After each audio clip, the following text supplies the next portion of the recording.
Hey there, and welcome to another episode of Unshaven Modcast. I'm Uber. Action. Fuck it. And this week our guest is Sky White. Hey. Owner of Wendigo Tea Company, a local high quality tea company offering some of the best teas in the city. Keep listening for a chance to win some of free Wendigo tea products. We are weekly on Wednesday at 8 p.m. Eastern Standard Time, only at unshavenmodcast.com.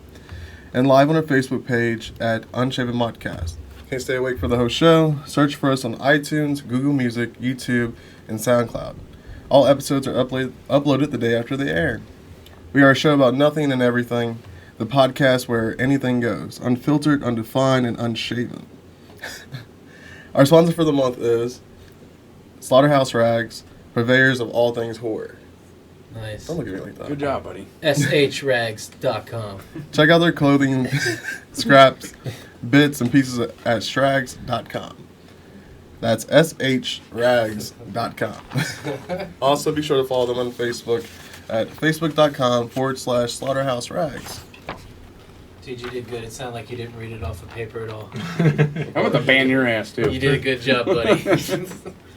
Can we take a minute and just hold up your cell phone? Look at that son of a bitch. It looks like a VCR. Look at that. Oh my god. Yeah, Hell show is the that? camera It's like a that. supercharger? Yeah, it's 3 batteries in one. Holy shit. I don't have to charge my phone for like 4 days. I guess. And it's charging right now. Alright. Oh, man. Hey, guys. How you doing tonight? Hey, what's going on? Shit, I feel sick. You're dying? I had chills and fever all day for some reason. I don't know why. You're going. Has probably something to do I took with some children's giant liquid. surgery you I just took had. some children's liquid Tylenol though, and it kicked it. So I think we're doing all right. I think I'm gonna make it through the whole show, maybe. Good job. Unless I get bored, then I'm gonna leave. Once you get bored. Don't give him any sleepy time. I feel bad, for leaving during Jay's thing last I know, you week. can't believe you left me in here with Uber. I know. You loved every second of it. We were Yeah. getting Anyways, to how some about heart- everybody's week? Sucked. Yours? Yeah. Yours sucked. You're just sick and dying all week. Yeah, it wasn't bad. Internal pain. I'm adjusting well though. It's going pretty good, I guess. You're on shakes for how long? I have to do the shakes and water and shit for like a month, Wow. and then I can do. Can you drink tea? Yeah. Oh, What I could do is I could do pureed food Wow. for next month, and then after that I can do soft food. I don't fucking know. It's a pain What in kind the of ass. smoothies you been rocking then? GNC cookies and cream Oh. protein shakes. They suck. You throwing some fruits and veggies in there? I can't have any. I can't, dude. Just Really? straight cookies and cream. I can't have anything with chunks in it yet. Oh wow. Oh, Yeah, because that little hole they made, it'll get stuck in there, and then that's more fucking drama. mm. Yeah. That sounds horrible. Like okay, well let's just tell everybody, so in case people out there in fucking Facebook world know, I had gastric bypass 10 years ago. And I got down to like 180 pounds. I got addicted to alcohol and pills. So then like over 10 years, I've gained it all back. So I had a revision. So they went in through my throat with like the sewing machine thing and went in and like all the little holes that were like where my intestines meet and shit in my throat, they tightened them all up and then tightened up the little pouch. Yeah, because since I've gained weight back, I've started getting all the negative health aspects back with it too. Like I was put on like blood pressure medicine and shit like that. Mhm. Yeah. So it's all for health. Yeah. Yeah, but I forgot how much it sucked. Yeah. Well, there's a lot of people out there that can assimilate with that. Yeah, so I your guess. story will help, power them through it too. I'm empowering fat people around the world. No, shut up. Yeah. That sounds horrible. Wow. Yeah. I'm glad you're taking a step If I forward. had one advice for anyone that's wanting to get the surgery, don't fucking do it. It sucks. Yeah. So I've been weak because like I'm supposed to do like between 60 and 90 grams of protein a day, Holy crap. which would be like 2 or 3 shakes, and I can only get through like half of one. Wow. So I've been weak and shit. But, that's my life. Nice. Yeah. Fun. Not too bad, I guess. What you been doing? Oh, well, I finished the bathroom project. Again? Congratulations. Yeah, after 9 months. Finally got the towel all up. I'm done with that. Pretty much it. Harry's out of the hospital. You hung some towel racks. Yeah, I hung some towel racks. And I finished the tile. Yeah. Because remember, I took a hole out of the tile because I Mhm. thought my solder connections to the shower were leaking. So I fixed that and finally done. Good job. Everything's done. We're Good job. going to Lake Cumberland this weekend. Today's my birthday. Today's his birthday. So I might Happy get birthday. shitty. I might get shitty tonight. Happy birthday. I'm getting litty titty. This is not water. This is bourbon and Diet Coke. I'm on a diet. Bourbon and Diet Coke. Yeah. I'm gonna get hammered, but I'm watching my weight. That's all right. I see you got a native brand hat. Yeah, Yeah. actually, this is due to Jake. Good old Jake. Oh, Jay. Jay. Sorry, Jay. I'm sorry. Yeah. Jay. Yeah. I fell in love with this hat. It was black and white like me, so I had to have it. Nice. Look at it. What's your word? Mulatto. Mulatto. That's a cookie by Pepperidge Farm. It is, isn't it? Isn't that a cookie? I think so, yeah. Yeah. Is it like a vanilla wafer with chocolate on top? It is, yeah. It really is. See? Yeah. It knew about me. Yeah. That's funny. How about you, buddy? Well, I mean, we were involved in this one. We watched Junkie TV all day on Saturday. Yeah, we did. Oh, I forgot What about was that, yeah. We were at our buddy owns a t-shirt shop, and we were hanging out. And he's got surveillance all around the building, and this car pulls in, Oh. and he's just kind of yeah. sitting there forever. I saw and that. the shop's closed. Nobody's there. We're just hanging out drinking, and we started to realize this dude's kind of fucked up. Like he's really just out of it. And then so we called the cops, and apparently there was something huge going on in Cornell. There was Big-ass some huge robbery. So it was like 45 minutes later, we're like, the cops still aren't there. So we call again, and that's when they explained about the robbery. And we're like, well, now he's passed out. Like, he's just like, his head's down, he's like in the car. And they're like, is he breathing? And I'm like, well, we can see his chest moving. And they're like, all right, well, so eventually, I guess, North College Hill came. So I guess Corey was that tied up that North College Hill came. And the cop was kicking him, punching him, moving him. Like, he wouldn't wake up. Like He was doing, out. like, you ever had like the sternum rubs? Have you ever Yeah. had one of them done? No. Those things suck. He did it to that guy like 4 times. The guy didn't wake up. Oh, he was dead. No, he wouldn't. No, do they Narcaned him, though, and that was kind of Yeah. disgusting seeing that live. Yeah, they stick it through your sternum. Like the metal. No, it was Narcan, the that nasal goes up your spray. nose. Oh, what's the one that brings you back It's to adrenaline. That's a Pulp Fiction. Yeah, so you watch, title, that you one. watch too much Pulp Fiction. Stab his ass. Dude, if Narcan was like that, I'd be like, I don't know how you could do heroin then. Yeah, Like, why I'd be would like, you fuck that, even I'm do not it in the getting first stabbed in the place? chest. Fuck. That's crazy. Yeah, to see somebody get Narcan live, it was kind of disgusting and it was disturbing.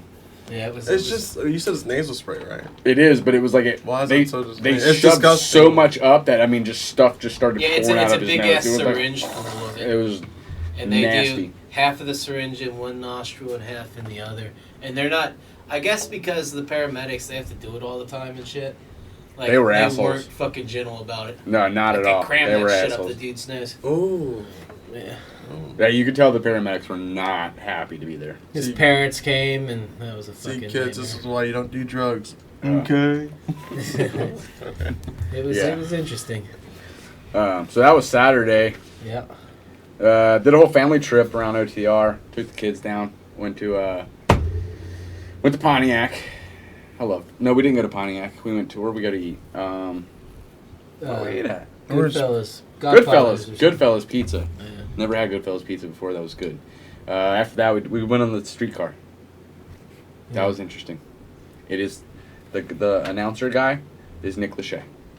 Oh, really? I swear to God. That's hilarious. Nick Lachey tells you every stop. Does he announce that he's Nick Lachey every No, time? it doesn't. It actually, I was sitting there, because we did the whole route, and because we left OTR, and then, we went over to Finley Market, and I'm listening, I looked at my wife, I was like, I know I that. think this is Nick Lachey talking.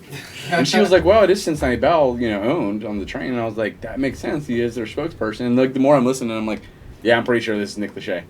Pretty sure. Yeah. But I thought that was very interesting. Nick Lachey is telling me all my stops. But Nice. yeah, so we went to Findlay Market and they actually had a great jazz band playing out in the front right there where the beer garden is. I can't remember what they were called. Something caravan, some caravan. There you go. Yeah, some caravan. Anyways, You, they were great. Close enough. Stick a Modcast sticker inside the streetcar. No, I should have Oh, done. yeah. I put those things everywhere. The doctor's office. I put like 8 of them in there. I laid them all out in there. I don't. I've never done it. I Like dropped even them like down. dude, even you know, like I don't know if you've ever noticed, like we have a beard club, and we go down and feed the homeless every weekend, and that's what the beard club does. But we do the same thing. Like everybody in the club, we have stickers, and they'll just face plant them all over the city. And they're like, well, "How many have you done?" I'm like, "None." like I'm afraid, like as soon as like I'm like, I'm just gonna get tackled by a cop, like vandalism. You So gotta be a I don't do rebel, it. man. Just gotta be a rebel. I don't do it, man. Just do I can't. I can't do it. Something about it. Don't know what it is. You gotta get that bitch out you. But yeah, I went to OTR Candy Bar, which I love that place. Oh yeah. And I picked up it's called Mud Fuddies. Is like first of all, my favorite pop is Dr. Pepper, and I saw like spiced pepper elixir on the bottle, and I was like, and I asked her, I was like, you know, what is this? And she was like, it's like Dr. Pepper but on crack, and I was like, hell yeah, I'm buying it. And dude, it was like it had a very peppery taste. It was kind of a lot more of a kick than a Dr. Pepper would have. You were gonna say mint. Never mind. No mint. I don't do mint. Okay. And I did buy hop water. I haven't opened it yet. It's still in my fridge. I'm actually afraid to try it. It's It's pretty not cool, bad. mellow. Yeah. Is it? Yeah, it's not weird. It's like it's pretty comfy. Like I love hops, but I'm just like, man, I don't know how. Like you know, it seems like it's gonna be strange, but Yeah, it's not too bad. yeah. So OTR Candy Bar is cool if you've never been there. It's right out in front of Findlay Market. So is it just a huge candy shop? Yeah, it is. I mean, it's not huge. It's your typical like what you would imagine an old candy shop would look like. Yeah. I mean, I think they got a little soda fountain and everything too. Oh, really? Yeah, it's a cool place. Just a lot of weird shit. A lot of weird little candies you don't see normally. Tea time. I'm actually pretty excited about this. It smells yummy. So what kind of tea is this? I'm gonna take you on a tour of a whole bunch of weird stuff tonight. but Oh, hell yeah. Pretty much, this is my one herbal. So it's It smells good. it's made for people that sing or talk a lot for their Oh, job. Nice. There So you go. It's called the siren. Get it? Oh, Singing yeah. Siren. Yeah. So it's made for people that like depend on their voice for a Hell living. yeah. I So might it's need to like- get a lot of that from you for her. It's real She's in show gingery, choir. real potent. You can like feel it going down. Like Yeah, that's pretty good. yeah. That's not bad, like it. actually. I kind of like it. It's my one herbal. I was not planning on doing herbal teas because I always think they're boring. Yeah. But like, I have a friend that's phenomenal at it, and like, there's a whole bunch of like throat health teas out there that are like just garbage. Nice. So I just made like an awesome one. Yeah. I mean, not because it's warm, but I feel it kind of like tingling my throat. Yeah, It's kind of interesting. yeah. I'll keep- Ginger cleanses the palate, right? So like before, in between like sushi, you're supposed to like Yep. eat one. Before you start Oh, another really? row, yeah, that's why they give you the ginger. Ah, that makes sense. I always wondered that. just Thank been you. pounding the ginger first the whole time. Ruining Ginger, it. yes. It's actually good though. Then last night, actually, I went and saw Pirates of the Caribbean. The new Yeah, I one. saw your post. How was that? Dude, it was awesome as shit. Really? Was it? Yeah, dude, like, When did it because I'm a come out? huge Johnny Depp fan. Huge Johnny Depp fan. I loved the first three. Honestly, the fourth Pirates, on Stranger Tides, I think it was. I wasn't that super impressed. It was like okay, so I was like kind of like not expecting much out of this new one. Yeah. But I guess it's the final one. You know, they said it's the end of the story, so they went out with a bang. And the ticket, we actually won tickets to the pre-screening, and it was 3D IMAX. Just blow your mind. It did blow my mind. I was like, because I mean, I've seen a couple live action 3D movies, and like some I was okay with, and some was like really awesome. It just, I don't know. Live action's always a hit or miss when it comes to 3D, but that just straight up blew my mind. Like I was like anxiety ridden for the whole movie. Like, Body stress. Yeah, Like, like, fireballs oh, getting shit. thrown at you the whole time. oh, dude, it was crazy. Oh, it was awesome though. They ended it well. So I highly recommend it. I think it comes out on Friday. If there anybody's interested or loves the Pirates of the Caribbean movies. Oh, I do. okay. So you saw it last night? Yeah, it was a pre-screen. Oh, that's why. I was like, why is it on a Tuesday? That's weird. Dude, those pre-screens, if you've ever been to one, are crazy, dude. They, like, strip you down. They, like, wand you. They take your phones. Like, you're not even allowed to take your phone in. Yeah, it's make sure no video. I mean, like, dude, it just comes out on Friday. I mean, we don't need all this. Like, Right. Man, stuff gets leaked so fast now. I totally understand why they would do that, but like, it's gonna get leaked no matter what. Anyway, you're right. Somebody in the studio has already leaked it by the time you're seeing that. Right. Like, there's 40 versions of it online. I'm sure. I mean, before Friday hits, it's gonna be on the Fire Stick. I mean, like, it'll be on there. Right. Yeah. How about your week? I was. Yeah, pretty solid. Sky here, by the way. Just pretty much grinding with the tea stuff. So it's like a one-man business, so just trying to figure out what to do every day. Yeah. So like, I have nobody telling me what to do, and I'm going about all this stuff totally backwards, which is like very helpful in a lot of ways, but I'm kind of like in the jungle clearing my own path. Like I have no shop, I have no hours, I do restaurant supply and like online stuff. So like every day I wake up like, okay, how do I find more restaurants? How do I... I have a friend at the office that like loves tea, and I think she would like love this. Like I'm pretty confident I got the best stuff within about 1,000 miles. So like what I do, there's very few companies out there that specialize in only the like absurd stuff.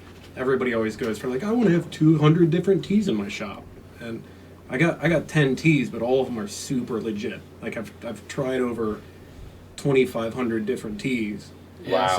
So that's a shit ton of tea. So like I got 10 of them. All right. So like people out there haven't tried this much stuff. So pretty much my week is just grinding, trying to figure out what to do, dropping stuff off at restaurants. Like yesterday I did a tea tasting at a Faux Lang Thang. You talked about Findlay Market a minute ago. Right. Yeah, those guys, they sell so much freaking tea through that place. Oh, really? Yeah. Really? It's crazy. So, like, Zui, the owner, his dad's in town. They have some stuff going on. Their coffee, their family it's their own family coffee business. So if you've ever had the Vietnamese coffee from there, it's like absurd good. Oh, really? Yeah. So I did like a tasting with them in their store while people are eating, like going down the full line of everything. It was awesome. It always makes me feel good when like somebody's a professional at tasting things and taste my stuff. It's like, oh yeah, taste this and this.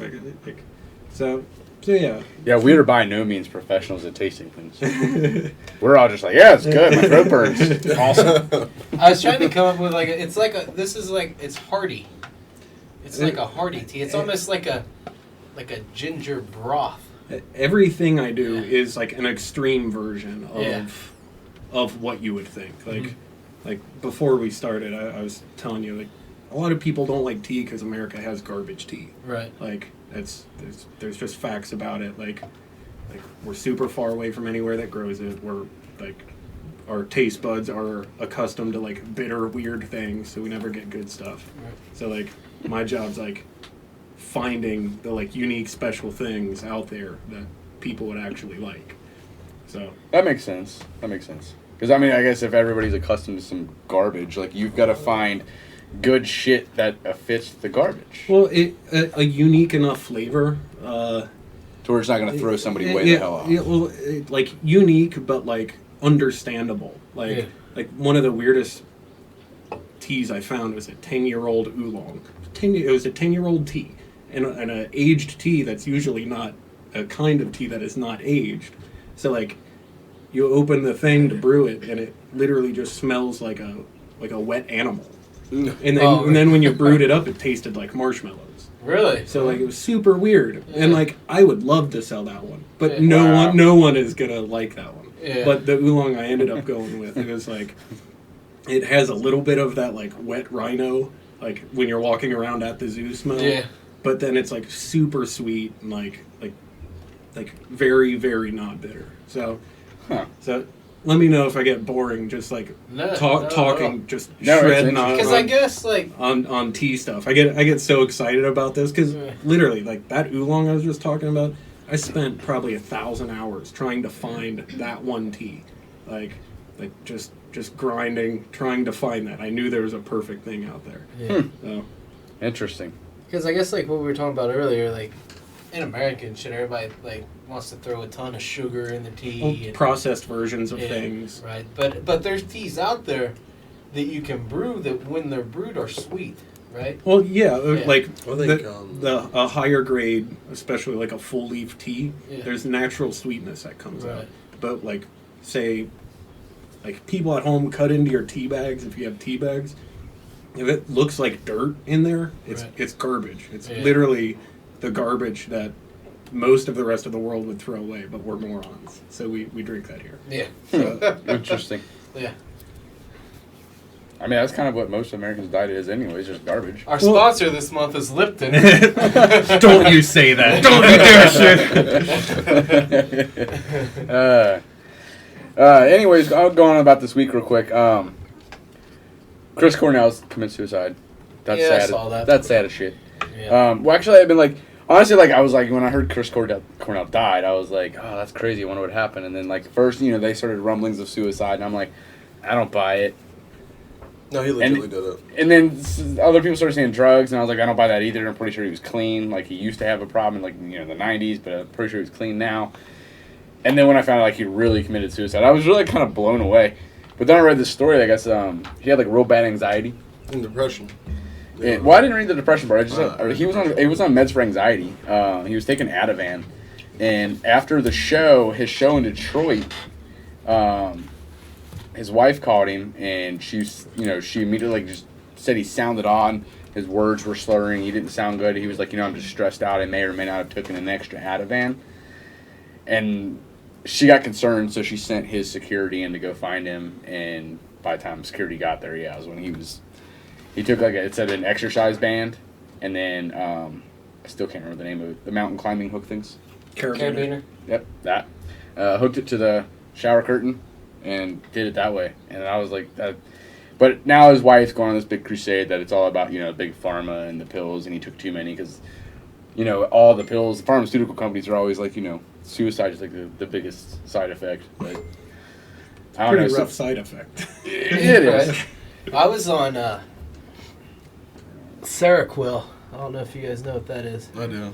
It's a heard of it. antipsychotic, and man, that shit, like that was bad news. Like I could see how someone would kill themselves Yeah. by taking medicine, especially if they take too much. Mm-hmm. But like that Seroquel, man, I would get up in the middle of the night and have conversations with people and be asleep, and Yeah. like it was crazy. Like, I don't know, I kind of went through a lot of weird emotions, because at first when I heard he killed himself, I was, like, less empathetic. I was just like, oh, he killed himself, like, selfish asshole, like, did the whole Kurt Cobain thing, whatever. And then when I actually became more empathetic when I learned that it was, an anti-anxiety medicine that he was on, and I was like, oh, okay, that changes things for me, but I don't know. Regardless, it's still sad. That dude was an amazing vocalist. Oh, yeah. Yeah. Like a Stone. Audio Slave, not Soundgarden. That was a good song. Really Yeah, good he was good. What else happened this week? Oh, yeah, Ariana Grande's concert. Yeah. Did you guys hear about that? That was a shame, man. Yeah. Did you hear about it? Yeah. It's So, like, violence is awful.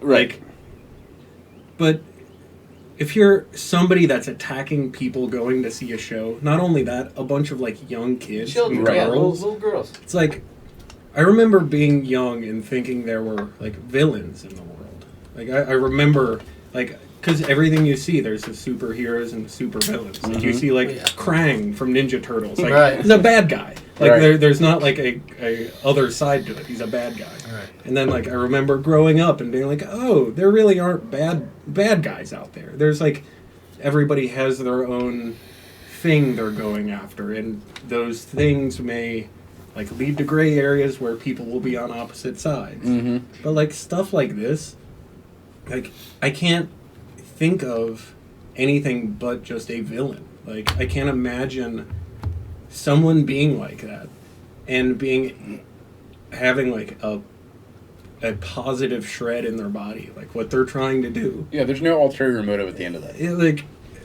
So, like, I try to not get super wrapped up in like crazy events that happen in the U.S. in the world.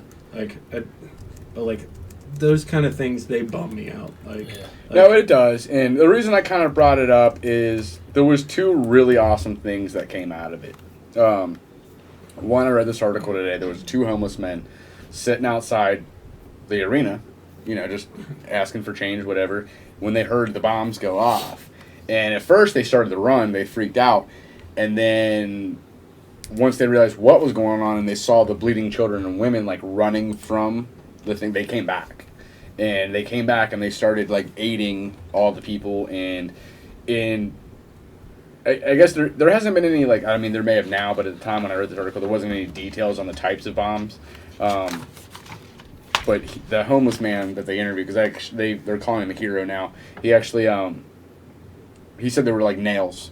There was a nail bomb. He was like pulling nails out of children and trying to, kind of get them help and, Let's look at it. But I guess he helped like a ton of people in, and I mean, enough to get recognized. And now there's this whole, like, just for this one dude, there's this whole, like, GoFundMe type thing, but I guess it's whatever theirs is over in the UK.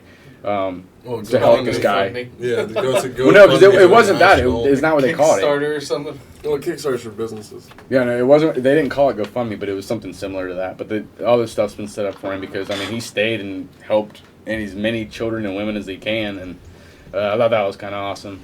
And then I read today that Ariana Grande offered to pay for every single funeral that happened at her show. So I thought that was pretty awesome. She's so kind.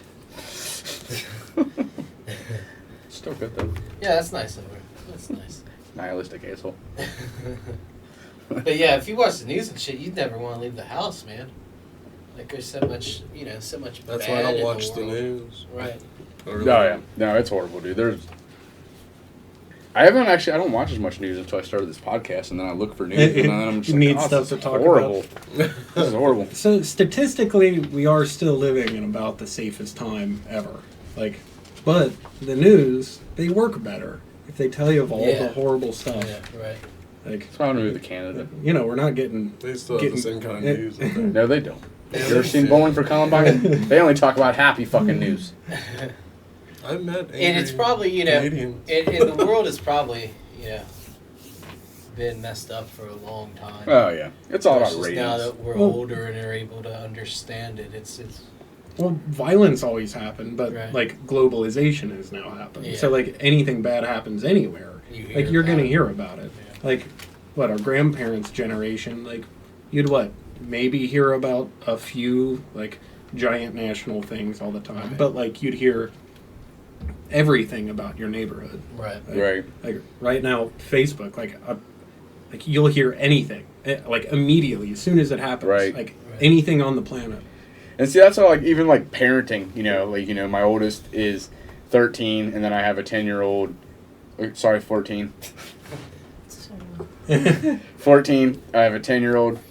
15? How old are you now? 15. Whatever.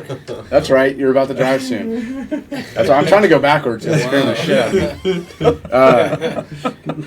So a 10-year-old 31? and then a 6-year-old. And my wife tends to try to safeguard her a little bit more than I do, as far as doesn't want her alone here and there. And I'm like, I mean, yeah, and I have this whole when we were kids, when we were kids. I'm 26 today. And thank you for that. we were allowed to pretty much go anywhere and do anything, and our parents didn't give a shit. I'd ride my bike all the way across the other side of town, and no big deal. And now I'm always like, oh, our kids can't do that because there's rapists everywhere. Yeah. And I'm just like, and I don't know this honestly, but I've wondered myself, is there really more rapists, or are we just hearing about it more because of Facebook? There's no more. Right. That's the problem. It's it is. The news goes for ratings. You still had Terry the Tickler down the street back then, but it wasn't readily available to access where exactly he lives. Right. It is now. Right. Yeah, I can it's shoved in your remember, face now. Being a little kid, and I could ride my bike anywhere in Covington, anywhere I wanted. being a little kid. And Covington at that. Unless Wait, what? down at Main Strauss, for some reason every year gypsies used to go down there and set up a gypsy camp at Main Strauss. And Are you like 140 years old? I don't know, man. When the gypsies were in town, I was not allowed to ride my bike because the gypsies would abduct me. They'll take you. You'll become a Because gypsy. that's what gypsies do. They abduct children. That You is sure funny. it wasn't like the carnival or something? Well, this was back in the 1940s, so Oh, yeah. Okay. traveling road bands of gypsies. And it probably was an art festival or some shit down there. Yeah. It was Shriners. Right. Just But traveling through. When the gypsies were in town, I wasn't allowed to ride my bike. I had to stay in the yard and play. The gypsies are there. You cannot go down there. That's funny, man. I was never allowed to go to Clifton. I guess 'cause my mom was like always a big, kind of almost a druggie growing up, like hippie. She experimented a lot, so like in her mind, Clifton was like you don't go there, and like even though Clifton wasn't the same Clifton that my mother grew up in, but like Yeah. so I had to like lie to her to start going to concerts because the cool concerts came to Bogart's when I was 15 years old. So I was like, Mom, I'm gonna go spend the night at my buddy's house, and then we'd go to a concert and like my first concert was at Bogart's and I was 15. It was Rancid, but I had to like lie to my mom to go to this because she was like, no, Clifton. You can go anywhere in the world you want, but you're not going to Clifton. I think my first one was Sudsy Malone's I love across that the street place. over God, there. Yeah, I went and saw. 14, 15. I walked in there. You gotta be 21 to get in. Yeah, I went and saw Newfound Glory there when they were first starting. Oh, really? Yeah, and then my second concert I ever went to was at Bogart's. That was Less Than Jake and Real Big Fish. Actually saw Kill Switch there. So, There you At go. Sudsy's? I think so, yeah. I think Or maybe I didn't really that's see Bogart's. anybody super No. notable there. I've been a lot of good shows. Newfound there. Glory was there. Yeah, but they were just starting. Like they weren't as popular as Well, what they got. Kill Switch wasn't. Maybe they were. No. How old is Kill Switch? I don't know. I didn't listen to Kill Switch. No. All right. Another cool notable fact: starting this fall at Cincinnati State, you can now get your brewing degree. Yeah, I saw that. Ooh. Yeah, they're going to start offering Makes sense to brewing have that in classes. Cincinnati. It's like every day there's a new brewery Right, I was popping gonna up, say, and 'cause they're we- all awesome.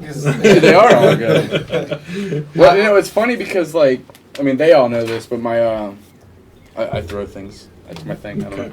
know. My It's brother very lives in weird. Seattle. He moved out there. I don't know, 3-4 years ago now, and I would hear stories. And this was right before our big craft beer boom. So he's telling me all this stuff about craft beer and like they're everywhere. They're on every corner, and he's. Yeah. And even like 2 years ago, he's telling me about sour beers, and I'm like, what the fuck's a sour beer? And like, Yeah. it, I had it was one of 2 those. years later before it finally hit here. But yeah, and I keep telling he hasn't been back in a while, and I keep telling him like, dude, it's getting crazy out here. Like they're everywhere. It seems like every week you read about a new brewery Well, it's opening just up. it's amazing. Like all the, gas stations now they're primarily focusing on taps. Mm-hmm. Like and I went out to see my parents yesterday in Harrison. Of all places. Yeah, Harrison. I went to the Rimkeys. You'd think they would only sell Natty Light. Yeah, they had a they had a Rimkeys out there, dude, and it had Beat your 20 wife water. taps where you could fill up growlers In a Remke's? in a Rimkeys. Wow. What? Yeah, like it's blowing up, man. There's which I think I brought it about. You weren't here. You were gone last week. But in my things to do last week, there's a in Coleraine. How familiar are you with Coleraine? A little bit. There's where St. James High School's at, or St. James Catholic School, or whatever. Vaguely. Right across the street, there's a marathon, and it's got a little drive-through in it. And a couple years ago, I'd go in there and I'd get whatever I needed. And the dude that works there started asking me questions about like craft beer, and he was like, would you buy your craft beer warm? And I'm like, well, yeah. I mean, yeah, a lot of places do that. You buy it warm, and then just so I know to plan for that, And he's like asking me all these questions, like he's like surveying me because he knew I would buy like whatever craft beer they had in there. And within the next year, it's still a marathon. You can still go get gas there, but it is a complete craft beer store. They have like one aisle of like candy and chips. The rest of it's craft beer. They installed 20 taps into this marathon. They have just had a Rheingeist tap takeover recently for Dragonfly Foundation. That was like every dollar of every beer you bought went to Dragonfly. But it's a marathon. It's a marathon gas station. Yeah, Dude, I saw that it's Saturday crazy. in the truck. And that one that was down the street from your old house, that Shell station, has craft beer on tap now too. Really? Yeah. Yeah, I haven't been in there in a while. Their sign says craft beer destination. Yeah, they've got taps in there too. Oh no, that's just to get you in there. They have a beer cave with some craft beer in it. That's about all they have. I thought it said they had taps there. I had a squeeze box at Urban Artifacts. It's really sour. What is it? A squeeze box. Is that the name of it? Yeah, because it's really sour. It makes your lip, like your jaws lock. But it's good. Huh. I'm a huge fan of what they do over there. Yeah. Yeah, they definitely go out on a limb a lot. So every once in a while you'll taste something. It's like, oh, that's super unique, and I'm glad I'm tasting it, but I won't have it often. Yeah. But like they go out on a limb, like they appreciate that out of anybody, out of any company, really. Like I'm not gonna lie, like when I was at Findlay Market, like I know who Urban Artifact is, and I hadn't had it yet, and they had 2 Urban Artifact beers on tap there. And then the rest of them were Moreland, and I think they had 1 Rheingeist. And Wait, I didn't know. Like they brew that? what? The squeeze box. They didn't like buy it from somewhere else. No, but they brew beer also. Like, they have I didn't know that. See, I just thought it was like a bar. And, club. Yeah. Urban Artifact. We went there for that work. like? It was like a workouting. Is that that like clothes store? Is that what Urban That's Artifact? Urban Outfitters. Oh, okay. No, You guys lost me. It's a brewery built into a big old church in the north side, Blue Rock. Gotcha. So there's tons of bands playing through there all the time. Like, alright. it's a cool place. Feels nice. I'm not gonna lie, it was my first beer that I had, and it was thin, and it said it was like it was the word that was in the beginning was form, but it's something pale ale, and I was like, oh, well, I love pale ales. Nothing about the tap, the name, implied to me that it was fruity whatsoever. And I got it, and it was very fruity, citrusy, and I love hops. I'll even do sours with grapefruit and stuff, but like I don't like overly citrusy, fruity beers, and I had the hardest time getting through this. I mean, it was good. I mean, like I liked the actual flavor of the beer, but that first initial just citrus in your mouth, I was like, I'm having the hardest time. Because we were waiting on the train. I think we missed the first train because I was like having the hardest time to get through this beer. They're like, my whole family's looking at me like, "Do you hurry up?" I'm like, "I'm trying." I'm like, trying. But I'm not gonna say they're bad. It's the first beer that I've had, so I like the fruity beers, but the fruity beers would always give me headaches. Oh well. Like the next day, yeah. Only like super fruity thing I like is wine, like sangria. That's it. Oh yeah. See, I don't even do that. I do like Cabernets. Like I do rules like I didn't even know dry they made reds. beer Like that was. I don't even do Pink fruity ones. Grige. Dude, I'm not a fruit fan in general though. Like I don't eat a lot of fruit. I don't and if I do, it's definitely not citrus. It's not lemons, limes, oranges, grapefruits. I had any of that. when 8 Ball was still open, and where you could go in and drink and shit, in their brewery in the back of Party Source. Right. I used to. They had a sour cherry one. It was really good. See, I don't mind it if it's real subtle though. Yeah. Like Sam Adams has got a cherry wheat, and This the is bourbon cherry in is real subtle, so it's not bad. This is Wild Turkey 101. There you go. That's not fruity whatsoever. No, I'm speeding things up tonight. Paint thinner. It's my fucking birthday. Okay, we're gonna go through. I changed this up, so I don't want to do it at the end of the show. I like to do it at the beginning of the show, but it's our things to do list. And here we go. And I like it because me and Nudge from EBN Native Noise, we've been switching lists to make sure our lists are awesome. Yeah, I like some of the stuff you guys come up with on that. What? Starting off with music, Thursday, tomorrow night, the legendary Shack Shakers are at Southgate House. I mean, they're not a local band, but they're a phenomenal band if you like, folk Americana type stuff. Doors are at 8, shows at 9, tickets start at 18. Friday, May 26th, Deicide is coming. Oh yeah. They're coming to the Mad Frog, but their opening is my buddy's band, Clarice. I do this every time. Clairsentient, I think it is. Clairsentient, and then Morning After, Prometheus, Chambers of Chaos, and I'm John Wayne. Sounds like a hard show. I'm John Wayne. It's all one word, kind of like I wrestled a bear once. Yeah. That's what it looks like. Starts at 5, tickets are 30. 5 p.m. Yeah, because there's like there's a shit ton billion of bands. on there. Yeah. Nudge to talk about this one today. Future Science. I wouldn't mind. It's Saturday night. I wouldn't mind going to it, but you're not going to be here. And I'm going to be busy anyways. It's a sketch comedy show, and it's happening at Woodward Theater. I don't know much about them. I just heard about them today. I watched one of their videos. It was pretty funny. And then there's a musical guest opening up called Suck the Honey, and I listened to them also, and it was kind of very early Alice in Chains sounding. It was pretty good. Shows at 7:30, or sorry, doors at 7:30. Is it shows like at 8. a comedy troupe? Yeah, it is. That's all they do is comedy. They do sketch comedy, and they have videos, all kinds of stuff. Tickets for that's only $5, and that's 18 and up. Moonshine and Wine, who's also another Americana folk, along with Weatherman, is at Stanley's Pub at 9:30. That's free. That's also on Friday. Saturday, May 27th, the East Side Invasion. With See You in the Funny CD release party, but Sunday Drives will be opening, so that might be a good time for me and you to go catch him. Oh fuck yeah! When is it? Saturday at 10. Show starts at 10, covers 7. Wait, this We won't be here. This Saturday. Oh, that's right. You're going too. You're leaving too. Yeah, I'm going to the lake. Cumberland for the weekekend. On a How long are you guys houseboat. gonna be gone? I'll be 4 days, fishing. 5 days? Till Tuesday. I was gonna be fishing in bourbon for 5 straight days. Wait, there is gonna be bourbon, right? Yeah. Okay, even if there's, I'll bring it. I'll bring it. Like, and that's that. I can't go. I have kids. I have 15-year-olds that I think are 13-year-olds, and Should have kept it in your pants. I'm sorry. I'm good. let's see here. Saturday, still on Saturday. Cincy Power Fest, 5 actually at Urban Artifact. Automaton, Stagecoach, Inferno, Deathlaham. That's kind of funny. Lucius Absentia, Kingslayer, Others by No One, and Split the Abyss will be there.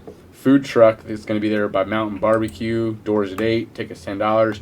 All ages until midnight, and then you're booted the fuck out. Moonshine and Wine again at Wonder Bar. That's at 8:30, and that's a free show. And if you have never been to Wonder Bar, their food is absolutely just amazing. I was very impressed when I went there. Yeah, Their it's food pretty is good shit. Like so you amazing. walk in, it just feels like a normal little bar. It's Yeah. like comfy and cool. Like, Yeah. and then you get the food, and it's like, oh my god, how Yeah. did you do this here? Yeah. Oh, dude, their food is wonderful. City and Colors coming with Noah Gunderson at I love Bogarts. City and Color. Doors 8, shows at 9. Tickets starting at $70. That was a little pricey for City and Color, but you know. I've noticed Wait, did you say 60? Like $70 are starting at $70. Oh, And that's fuck Bogarts. that. Yeah, fuck. But I've that. noticed Bogarts is doing this thing, which, if Finn, I'm sorry if you ever listen to this, I'm not talking shit about you. But they've, started doing this thing where, What are you talking shit about? the front section is, more expensive than if, back by the bar. Well, all of music is moving over to VIP stuff because you have to be able to make all that extra money off of the Right. people that are willing to spend it. Like, it's kind of a bummer. But It is for the fans. but it makes sense. It does make sense from a business aspect. but Like Foxy dealt with that. We had VIP things all the time, like meet and greets and all this stuff for the people that were willing to spend more money. And sometimes, the front areas, the more wealthy people, where really what you want is the But even at a place like Madison Theater or Bogarts, Yeah, exactly. Like you want the young wild people.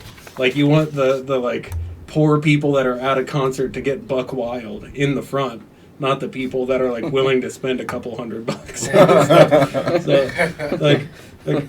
I see that. I see that from your perspective too. That's kind of crazy. But economically, it makes perfect sense because music's hard for everyone right now. To make Yeah, money. yeah. So the people that have the extra money to burn, it's nice giving them a way to burn it at a venue. Right. I miss the Mad Hatter. Man, those shows were disgusting. We were talking about that. Yeah, last time. We'll get into that in a little bit. Yeah, I miss Frank. I haven't seen that dude in a couple of years. Okay, we're moving on to Sunday. Moonbow is doing a show and a video shoot for Warbear at Southgate House. Extras get there at 3:30. They have food and outdoor photography starting from 4:30 to 5, and the show and the video shoot starts at 6. Tickets are $10. It's also 18 and up. Moonbow is awesome. He's also another famous local beard. The guy in that is damn, I'm drawing a blank. Matt. He was on Survivor. What? If you guys have watched Survivor, he was like the dude with the long beard, the one big dread. What? His beard is one huge dread. And he's a younger guy. He's like all our age, but he's in this metal band called Moondigo. And That doesn't even seem healthy though. Matt. Like one single dread of a beard. God, I want to say Schaefer, but that is so wrong because I work with a Matt Schaefer. Dude, it's a cool beard. I'm gonna Google it for you. Please. Just put Matt Survivor beard. I need a visual. I need a fucking visual. Just send it to me. Like messenger it to me. Like I need to. That's it for music. Events. As far as events, Thursday is the Star Wars exhibit. Starts Matt tomorrow. the Beard Bischoff. Bischoff. There you go. Matt Bischoff. And This Moment came out with a new song. I don't know. I don't care. Everyone cares. Yes. Thank you. The Star Wars exhibit opens up at the Cincinnati Museum tomorrow, and that'll run through October 1st. That's exciting. That is exciting. Actually, when I went to Seattle to see my brother, that exact same exhibit was there while I was there, so I kind of got to see it already. Does it have like all the costumes? and It's all the stuff like costumes, which actually, I can mention it right now, but it's already going on. Well, it started 2 hours ago. I can't remember the guy's name. He's not a. He played C-3PO. The actor that played C-3PO. Yeah. He was in, apparently he's been the only actor to be in every Star Wars movie ever. Thank you. Like all the way from front to back. But he's Even there. like He's the actually originals? there. The guy that plays C-3PO is there tonight for like a premiere kind of thing. Is he just standing there like a robot? He's They just power him off at night? yeah. That's let's see, adults $24, child 16, seniors 21, members 17. But anyways, that starts tomorrow and runs through October 1st, which it's a cool show. They got just pretty much everything Star Wars costume related you can think of. Friday, there ain't shit for Friday because that's actually last week's, so I didn't find anything to even replace it with. Saturday, Taste of Cincinnati starts downtown. That's Saturday. That's and this Saturday? Yeah, Saturday, Sunday, and Monday. I'm not going to list everything you can do there. Just go to tastecincinnati.com. They got carnival rides. Don't do the same thing I did. I made a mistake. I drank and I rode them and I threw up. There's a Grease Monkey Garage car show, not Gas Monkey, Grease Monkey car show at the Willys in Western Hills, Saturday and Sunday starting at 12. All proceeds are donated to United States Veterans, Multiple Sclerosis, ALS, and it is an all ages event. Thank you. Canvas Comes to Cahoots is tomorrow, Saturday from 1 to 4. Painting starts at 2. Enjoy drinks while painting a patriotic themed painting. Painting is $30 per painter. Get there early to reserve your seat. Dude, Cahoots does a lot of that. Our friend Noticed. Lauren runs it. Yeah. Dude, it's cool. I was We gonna went. say, 'cause you guys did went to one, didn't Yeah, we you? did one. It's super fun. And when I when I read this, I wanted to throw it in here regardless, but it's not what I thought it was. There's a Furry Friends Festival. And I actually got really excited that there was gonna be a Washington Park. I was like, there's a Washington furry Park? festival at Washington Park? But that's not what it is. I need to go there for people watching. Dude, I'll tell you It is Saturday and Sunday, It's like and perfect it's people watching. Like, You know it's someone's so going to perfect. mix that up. Yeah. Oh my god, it's fucking hilarious. it is Dog Friendly Bluegrass and Beers Festival. That is what Oh, it is. that's a letdown. any Friday and Saturday night, go to Western Bowl over in Western Hills. Oh my god. That's where all the furries hang out. Oh, really? Really? Yeah, You told me about that. yeah. a long time ago. I befriended a bunch of them and was allowed access to their group on Facebook. This is Oh, when wow. he It's was like, awesome. when he Speaking was, of- this is back when you were drinking and like a Yeah. fucking linguist. He could Yeah. talk to everybody, and he like infiltrated their like inner circle. Yeah. Speaking of that bowling alley, you been to Cancun? Oh, That yeah. Mexican restaurant's phenomenal. Dude, That's connected they- to that bowling alley. They serenaded us. A mariachi Oh, yeah, band. yeah. stood That at the is table my and serenaded favorite, us. all-time Yeah, favorite I Mexican love that restaurant. place. I love that place. I got that people, place- if I mean, they're Dixie rolling Dinner through there, town, yeah. I'll take people there. And they're like, oh my god, this is, like, why is this There's- so good Yeah. in a bowling alley? That was the original one. There's like 3 or 4 of them now. There's one in Yeah. Norwood. There's one in Fairfield. And I think they should have been somewhere else. Dude, Cancun's But they're all is just as shit. good. They're all just as good as the original one. That is my favorite place ever. Cancun's and El Mariachi's in Harrison. El Mariachi's is good also. They'll come to your table and sing. And play But yeah, that's a dog-friendly bluegrass and beers festival, not people dressed up as furry people. Which I was hoping for that. I was going to go down there for that if it was. But it's free music, food from Eli's Barbecue, which we all know is phenomenal. Never had it. What? No, sorry guys. Wait, what is it? How dare you? What, Right. what is Well, it? in like 2 months when you can eat food again, you gotta go there. Oh my god, they talk about that every day. They talk about that at work, every single day, and I've yet to have it. You haven't had it either? No. Oh my gosh, man, so good. But yeah. Dude, when it first came out, people kept telling me about it. Like, you should go there, and I look at the website, and I'm like, wow, they have like 3 things, and they're like, yeah, but the 3 things are fucking phenomenal. And they even paid for us to go to lunch there one day, and I already bought lunch at Keystone Bar and Grill, and I skipped out on it. Dude, Keystone's good. They got a good mac and cheese. It was mac and cheese bowl day. That's why. Yeah. Anyways, for the Furry Friends Festival, Friday 6 to 10. I know. I wanted it to be that so bad. Friday from 6 to 10, we got Honey in Houston, the Harmed Brothers, Harmed, I don't know, Whiskey Shivers, and then Buffalo Wabs and the Price Hill Hustle, which is awesome if you've never seen them. What is it? Buffalo Wabs and the Price Hill Hustle. They're just they're a bluegrass band from Price Hill. Yeah. Really? They're awesome.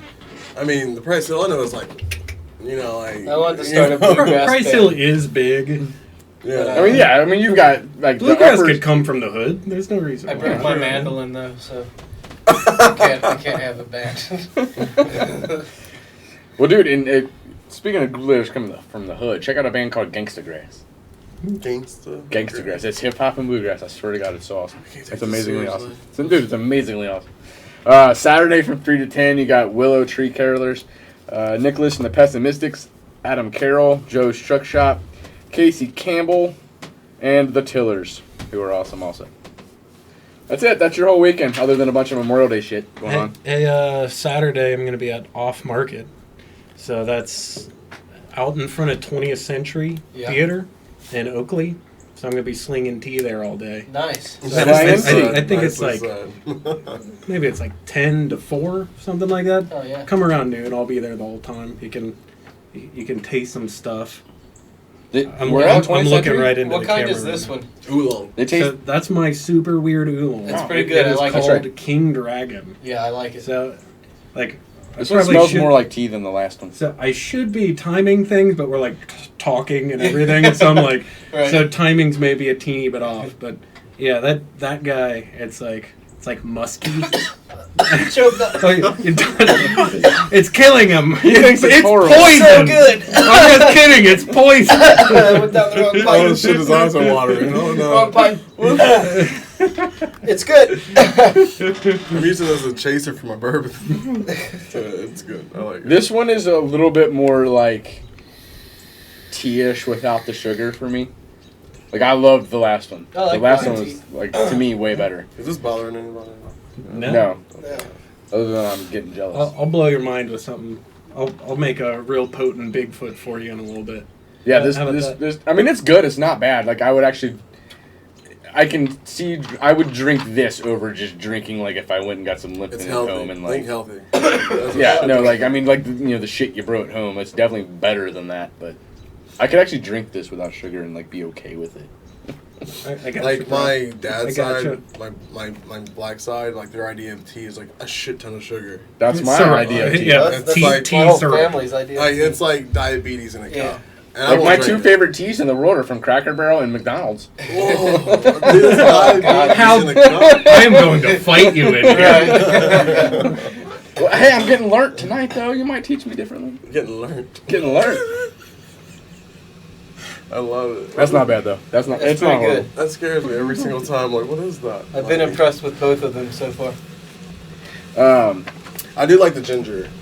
Like between the two though, for some reason I like the ginger more.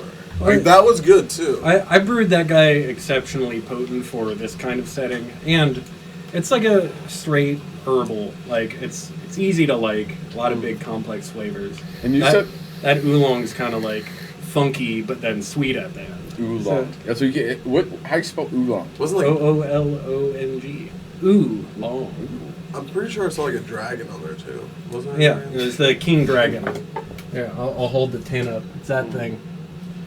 It's good. We'll take a moment there and talk about shrags.com. Slaughterhouse Rags. SHRags.com. SH Rags, which is Really quick, just make sure you grab some me. of that. That's me and his company. So go buy our shit. That's a sponsor for the month. Also, for those listening on Facebook, if you'd like to listen to a more studio quality version, the reason we have all these mics, it's at unshavenmodcast.com. Yes. He did it. Mixler, I know, SoundCloud, all that good It's shit. usually Mixler, SoundCloud, YouTube, your shit. iTunes. I have notes for myself now to remind myself. This is all natural. Like, I usually do it all natural. You know what? I'm not as cool as you. I gotta remind myself to do shit. I'm also like pretty buzzed right now. I'm gonna be honest. It's my freaking birthday. I'll do what I want. Yeah, that tea's getting you crunk. Yeah. 1 hour in. Yeah, whenever Oh, it's only been 55 minutes. he's drunk as fuck on tea. Half an hour, Dixon's gonna be losing his shit. Oh, I'm gonna start stripping here in a minute. No, I'm not. But anyways, as you Cover were. your eyes, Strandy. Oh, there's children's here. It's chitlins. Chitlins. Teenager. Dixon, teenager. Chitlins. Chitlin. Anyways, as you were. God, that shit is good though. It is good. It was good. Yeah. It goes good with bourbon too. There you go. Yes. It pairs nicely with bourbon. The big 2-6. We know, Dixon, it's your birthday. The very first slap and cry. Fucking From the first baby. slap and cry, Swear. we all start to I die. asked him, I was like, how old are you? And he was like 26. I was like, holy shit, I'm 10 years older than you? Holy You're 10 years older than me? I'm 36. Oh, I didn't know that. I've got 8 years on you. But from the first slap and cry, we all start to die. But I feel like I've known you since we were babies. This is very true. Covington How are you, born. Covington makes great bonds. I am a very old 30. There you Very go. old 30. Yeah. Living in a moving vehicle for a decade kind of wears on your body. Yeah. Oh, I'm sure. I have a saying. In 4 years, I'll be 30 and dirty. There's nothing bad about that, but in 4 Is years, that I'll a be 30. real saying that you say? Yeah, or you just How long have you been saying that? taking something from Dirty 30. Is it really Dirty 30? Yeah. That was already a thing before me and my Yeah. cousin remixed it? Yeah, man. Okay, never What? mind. Just I like s- me, I dude, s- when I was little, I used to come up with catchphrases in my head when I watched commercials. That was weird. And, like, there was a Time Warner commercial on, and for whatever reason in my head, I said, the power of you.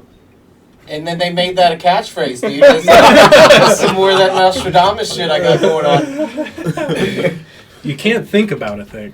Right. Otherwise, someone else is going to Yeah, do it. they stole it right out of my head. Yeah.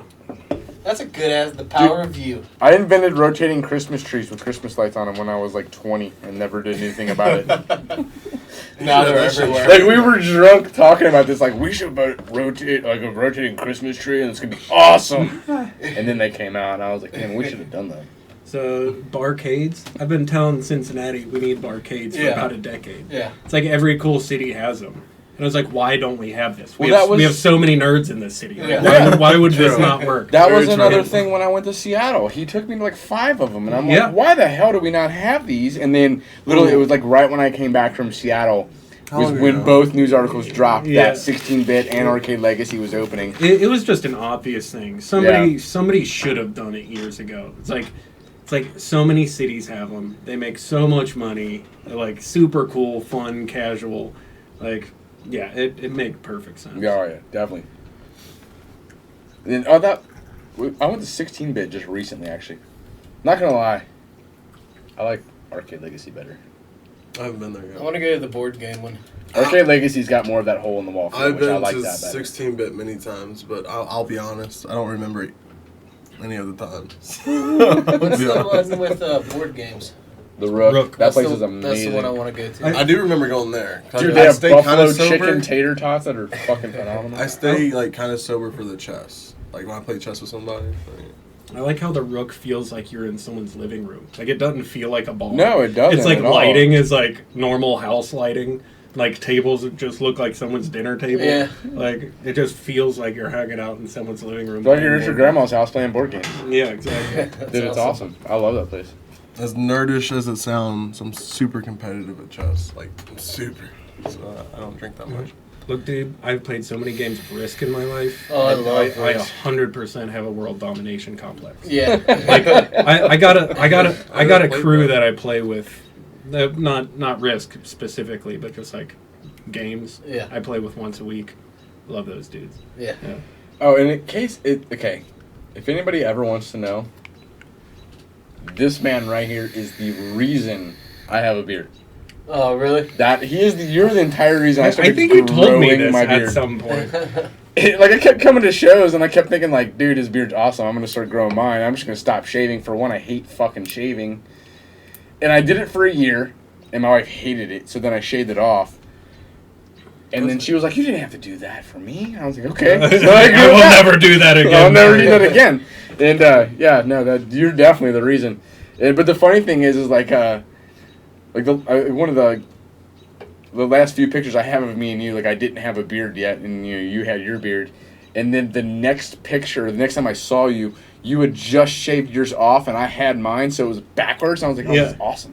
My beard's longer than Sky's right now. I shaved mine off in front of like 1,000 people at midnight on New Year's. Like, it was in the middle of a show, just like everyone's like, "No!" screaming at me while I'm playing. It was like, yeah, it was a pretty intense moment. Well, she even asked me before she came. She was like, is it at least a little bit long yet? And I'm like, I was like, you think my beard grows fast? I was like, I'm pretty sure his beard grows twice as fast as mine. I just cut a few inches off of this guy because, like, what's that old cartoon caveman thing where it just looks like a beard with legs and eyeballs? Oh, yeah. I'll turn into that. Yeah. Wasn't that Captain Caveman? Yeah. Oh, yeah. Right now, that is the beard of all beards on this set right now. He is definitely got me beat. Definitely got me beat. He's a hairy individual, though. He's a very hairy individual. We're on the microphone right now. You'll hear that? That's the hair speaking. That's the beard. No, good times, good times. So yeah, man, let's. Now we've been drinking some tea for a while. Oh, I don't know about you. I've been drinking bourbon. Well, we've been drinking tea too. Bourbon. Also, we've been drinking tea. I've been following it with some tea, with a chaser. It's a good chaser. So how did this happen? What happened? How did you go from spastic? You need to slow down over there, buddy. You need to cut back on your tea. I think you need some more bourbon. Less tea, more bourbon. How did you go from spastic keyboard player to like tea? Never mind. So, big story. Just to fill in all you people that may not know my previous life. So, piano player for Foxy Shazam. We did like 200 to 300 shows a year for about a decade. If I can interject, I checked out some of your stuff before you came. You know they were. I had no idea. But he's like their demographic. That's what kills me. Like he didn't know who you guys were. What? Am I their demographic? Definitely the younger kid demographic. Really hot dude. That's our demographic.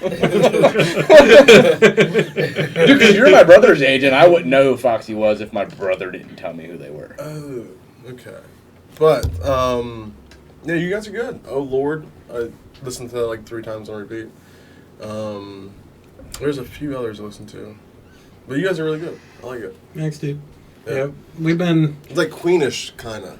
We've been not doing stuff for a couple of years now because we literally did 200 to 300 shows, like, for 10 years straight. So, like, one day hit and we're like, what if we just didn't do this for a little bit? So, which we'll get to that because I got questions tomorrow. I did mention you guys at work today, and like all the office was like, you don't know who that is. I mean, so that is good. Oh, no wonder you were so nervous. Yeah, you got hyped up at work. Why would you mention it? No. I like calling you out. Oh, thank you. I drink to that. So yeah, while I was traveling the world, melting faces with my keyboard, pretty much. You're left with loading in early in the day, and then you set up, sound check, you got a bunch of time off, and then at night you play, and there's a bunch of hours off, and so I just walked around. I'd find the best tea I could find everywhere in the world that I was playing. So just 10 years of doing that, I ended up finding, a handful of like world-class things that people would love and appreciate. Right. Or like mainly at the beginning it was just me being selfish because I'm like living in venues, I'm exhausted, like sleeping in moving vehicles, sleeping in airplanes, like doing fly dates here and there, and like, so if you don't have your favorite restaurant or your bathroom or your loved ones or like when you play a show it's wonderful, but all the other time you just kind of wish you were home or like could have some like a nice thing. So like my nice thing was I'd go out and find some world-class tea every day. That was about the saddest thing I've ever heard. I just wanted to cry right there. Well, but like, imagine having the greatest job in the world, but you have like an 8-hour work commute every day. Like that's kind of how it boils down. Right. But like I loved all the fans playing shows in front of people. Like I have to play. Like I still play every day. Play hours every day. Yeah. Right now I play more than when Foxy was on tour because we had to be in a moving vehicle for 8 to 10 hours every day. Right. Aren't you in a Yeah, I'm playing around with a band with your brother right now? Yeah, playing some Delta blues around town. Jay Dorsey band. It's like extremely heavy blues. Wow, So that's right up my fucking alley. yeah, it's pretty dark, pretty cool stuff. But yeah, like starting this company was as soon as Foxy quit touring, I just knew the thing I knew better than everybody else was I tried more tea than most people, like almost everyone on the planet, just by having that be my thing. So literally the next day after we decided to stop touring, stop playing, just back off and see what happens, like I emptied my bank account and started Wendigo Tea. Like nice. I cleared my account. I had no idea of what it would take to have a food business, a tea business, no idea how to do an online store. I never even planned on selling to restaurants. I honestly had no idea what the hell I was doing. But it was like, I know this. I know the product more than anyone else. So I just launched the company like that, just kind of as a, like, I'm good at making my own things. I just treat this company like a band. And that is how I ran Dead Star. Yeah. Like, I didn't know how to run a business. Well, I didn't know how to run a business, so I was just like, you know what? I'm gonna take my products to bars where there's bands, and I'm gonna sell it. I don't know how else to run it because I had been in bands before, and I was just like, that's what I'm gonna do. And we had a guest on just a couple weeks ago, and he was like, dude, you were like the OG of clothing lines at bars. Like, he was like, I never saw that until after you. And I was like, I didn't know how else to run it. I was like, I just started setting up in bars. Well, that's how a lot of cool things happen. Like, when you don't know anything better, like, you stumble across things that no one else has done. Like, I use Rock and Roll Press Company. Like, that's behind the curtains media out of Brooklyn. Like, so I get music press. I get rock and roll press constantly for my tea company because food press is boring. Like seriously, I'm like, okay, how do I make this cool? Well, I don't go after like stupid food press things. Right, so like, right. I get music press constantly, and that's, and like right at the beginning, I was like, okay, how do I make this cool? How do I make this tea, which is literally one of the most boring things in most people's mind? How do I make it be like tough, like intimidating, like powerful, like something special? So yeah, Wendigo. Do you guys know what the Wendigo is at all? I don't know what it is. No. It sounds cool. All I know is when I type it into my phone, it tells me I'm spelling shit wrong. It's a cannibal. What? Isn't it? Isn't it like a cannibal monster from the Great Lakes region? Pretty much. Shit. The only reason why I It's know Native that American, right? Native American is base? because Yeah. I carve Barbie dolls and shit and make them look like Let's zombies kick and some crazy butt. shit. And I was watching a tutorial on something I wanted to learn on YouTube, and they took one of those Monster High dolls and made it a Wendigo. Huh. Oh, really? Yeah, that's the only reason why I know. So yeah, the Wendigo is horrifying. Does it have antlers? Yes. So we have antlers? It is a. And hooves. So, like, the best way I describe why I just decided on the Wendigo, which I have a very specific spelling of it too. Like, there's the cryptozoological spelling of it, like actual sightings that go back hundreds of years, and then there's like Native American spiritual element of it, which I found 5 other different spellings of it, and like I've been hit up multiple times like asking why I decided to use the Wendigo because it's so horrifying, so evil. Like there are entire people out there that aren't allowed to talk about the Wendigo because it's so horrifying. Wait, then why would you choose that? So I mean, for shock factor? Would you choose that? it's multiple things. Like there's a lot of stories, like a lot of lore behind it, and like personally, it just resonated with me in a very specific way. It was like when mankind crosses certain lines, the Wendigo punishes you. So it is like the embodiment of the scariest thing you can imagine, but you only see it if you do something you shouldn't do. And like, I kind of kept learning all these things about like food industry stuff. Like, we're doing awful things with food, and like mankind is crossing lines of like businesses are having people eat things that are killing people. Yeah. So like the Wendigo kind of to me is like, it's like that like perfect pure. So like I have this company that is unrelenting in quality because of like how do I say this right? It's like extreme high quality stuff that is like uncompromising, like the Wendigo. The Wendigo is uncompromising. You cross this line, you get punished by this. So that's kind of how I decided it. And also, I knew I was going to go with the cryptozoology theme, like a while ago, like before I put in orders and everything. I just wait. Isn't it like Canadian based though? Wendigo, like it's northern North America, but there's lore all over the place. Yeah. Like and honestly, the description of the Wendigo is like nearly identical to Pan and nearly identical to the devil. Like a lot of like descriptions of like earth spirits all over the planet. So it kind of is just like representing that. So it's like the Anubis of North America, kind of. It is nature. It is like the embodiment of like the thing that is way more powerful than mankind in nature. Gotcha. So that's kind of why I decided it. But I knew I was going with the cryptozoology theme. Like you guys tried Siren so far, and you've tried the King Dragon, and I'm brewing up Bigfoot right now. So Bigfoot's the biggest seller. I knew I was going to do... Which, I've seen you push that one a lot. Well, it tastes like just a better version of black tea. Mm. So, actually, if you guys want to pour some, it's probably cooled down a bit. Oh, there you go. So, yeah, like Bigfoot, technically, is an imperial grade golden monkey. It was a rare Chinese black tea. And then I knew... how does that not happen? After I... So my jasmine tea too, as you're steeping it, it looks like a monster. Like it looks like a little sea monster swimming around. So I name it Nessie. I'm like appropriately. Like I'm stealing branding things from the craft beer world, really. Like, like you create characters, you create a feeling, like that character represents your product.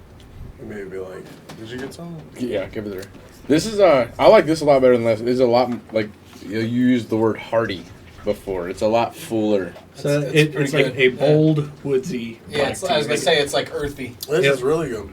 This is really good. Bigfoot, doesn't it taste like Bigfoot? Yeah. Tastes like the woods. It's powerful, bold. That's probably my favorite one so far. Yeah. It beats my ginger. Everybody. Ginger was the best one. So. Everybody likes Bigfoot because everybody knows what a straight black tea tastes like.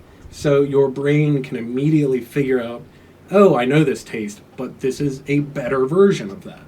So, like, with a lot of the other things, you just don't have, like, a comparison.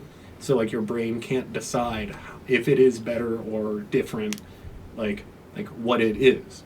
But, like, Bigfoot, it's an easy thing to like. Yeah. So, yeah. That's another thing about Seattle. You don't tell Seattleites Bigfoot does not exist. Yeah. I got yelled at by my brother when I was like, "Oh, you joking?" He was like, "No, I'm not fucking joking." I was like, "Okay, sorry." Apparently, people of Washington really think he exists. Also, but I did go, dude. Harry and the Hendersons' house is there. I went and saw it while I was there. It was awesome. Yeah, that's my favorite movie. Was Harry there? Harry and the Hendersons and Mac and Me. Those are my favorite movies. Was Mac the robot? Mac and Me was the little alien family and the kid in the wheelchair. I don't know. Yeah, they drank Pepsi through a straw. Oh, disgusting. They had the little. Yeah, who the hell drinks Pepsi? Right. But yeah, it calms the masses. No one riots on that. Remember the commercial?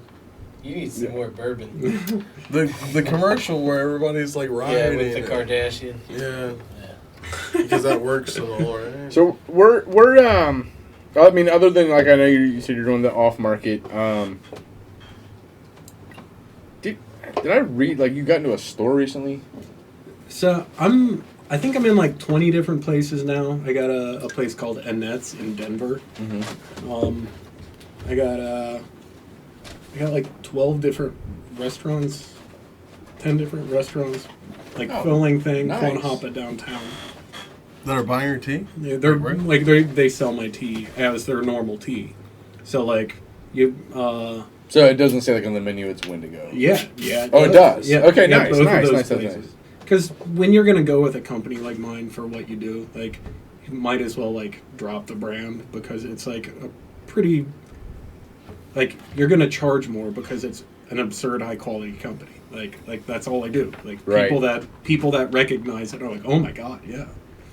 But so yeah, like Filling Thing and Quan Hoppa, they were the first ones to pick it up. Like I ran into Zui, who looks like a Vietnamese version of me. Mm-hmm. I ran into him at Motor, and he was just like, it was right after I got a ton of press talking about like Sky from Foxy Shazam having this tea company. Like I got every press outlet in Cincinnati. I mean, it kind of was strange, you know. Everyone went and did their thing, and it was all Everybody still else- in music. But then Sky did tea.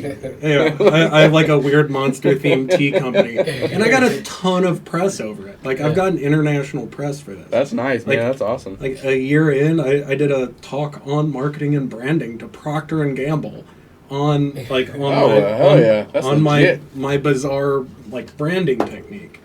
Like It's shock factor. Because if you see that, you look at it like, oh, it's intriguing. Like, it's not normal. So Yeah. then you want to know more, right? Right. That's the reason why. yeah, Well, that's what definitely like which we don't have because we started to try to make our own beard oil, in which we're still gonna do it someday.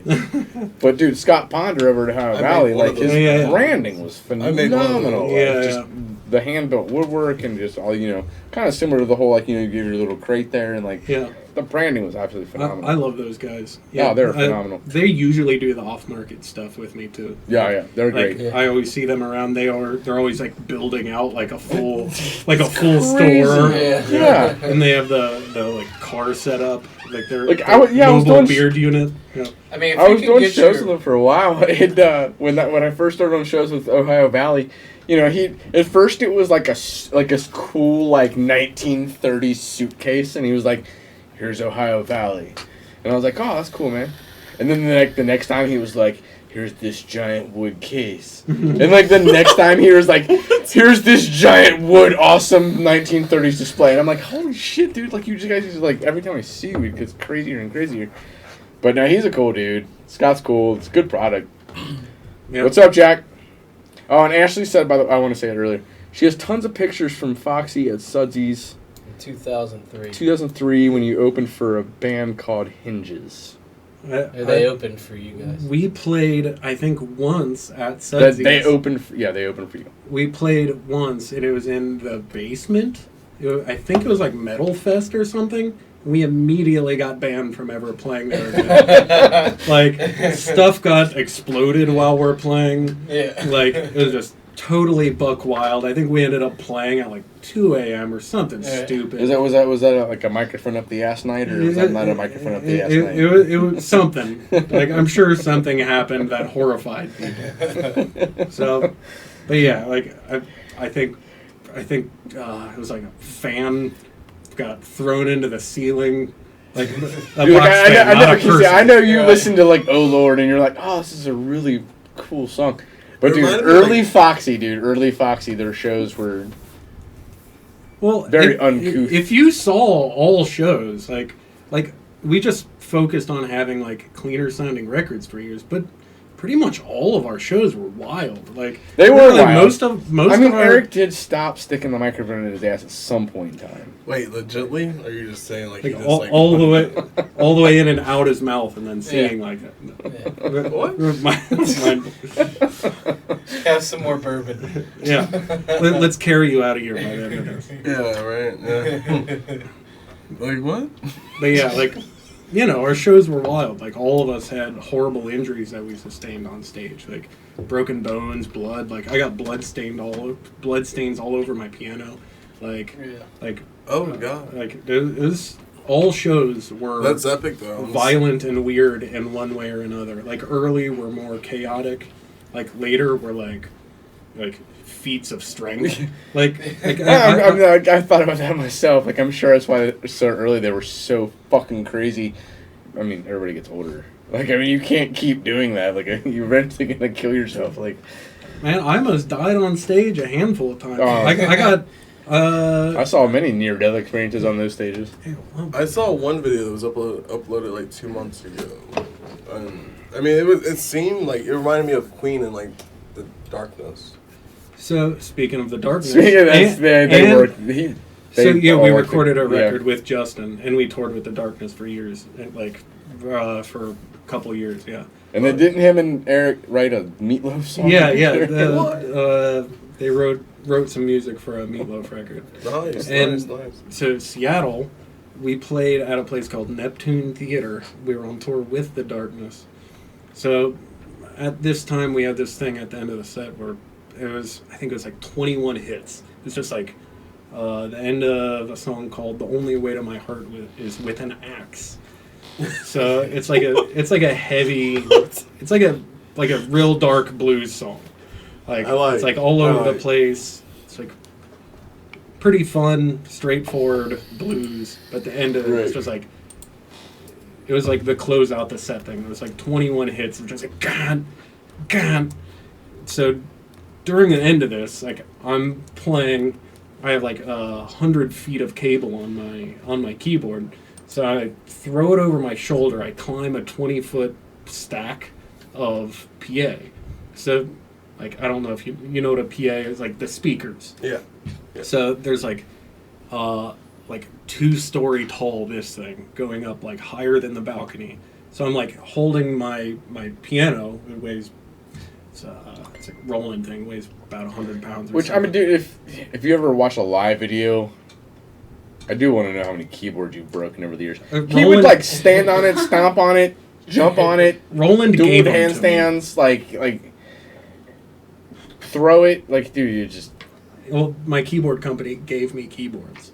Did they really? Yeah, they're like, hey, yeah. So if you break them, we'll just send you more of them. And I always wondered that, man. Like I was like, how's he not breaking these keyboards? Like, I did. I broke them all the time. But like, so this time, Neptune Theater, I'm climbing this massive stack with this keyboard thrown over my shoulder. I make it to the very top. It's like the very end of the set. I'm like flinging this thing up and like headbanging, standing on top of these speakers that are like multiple stories tall.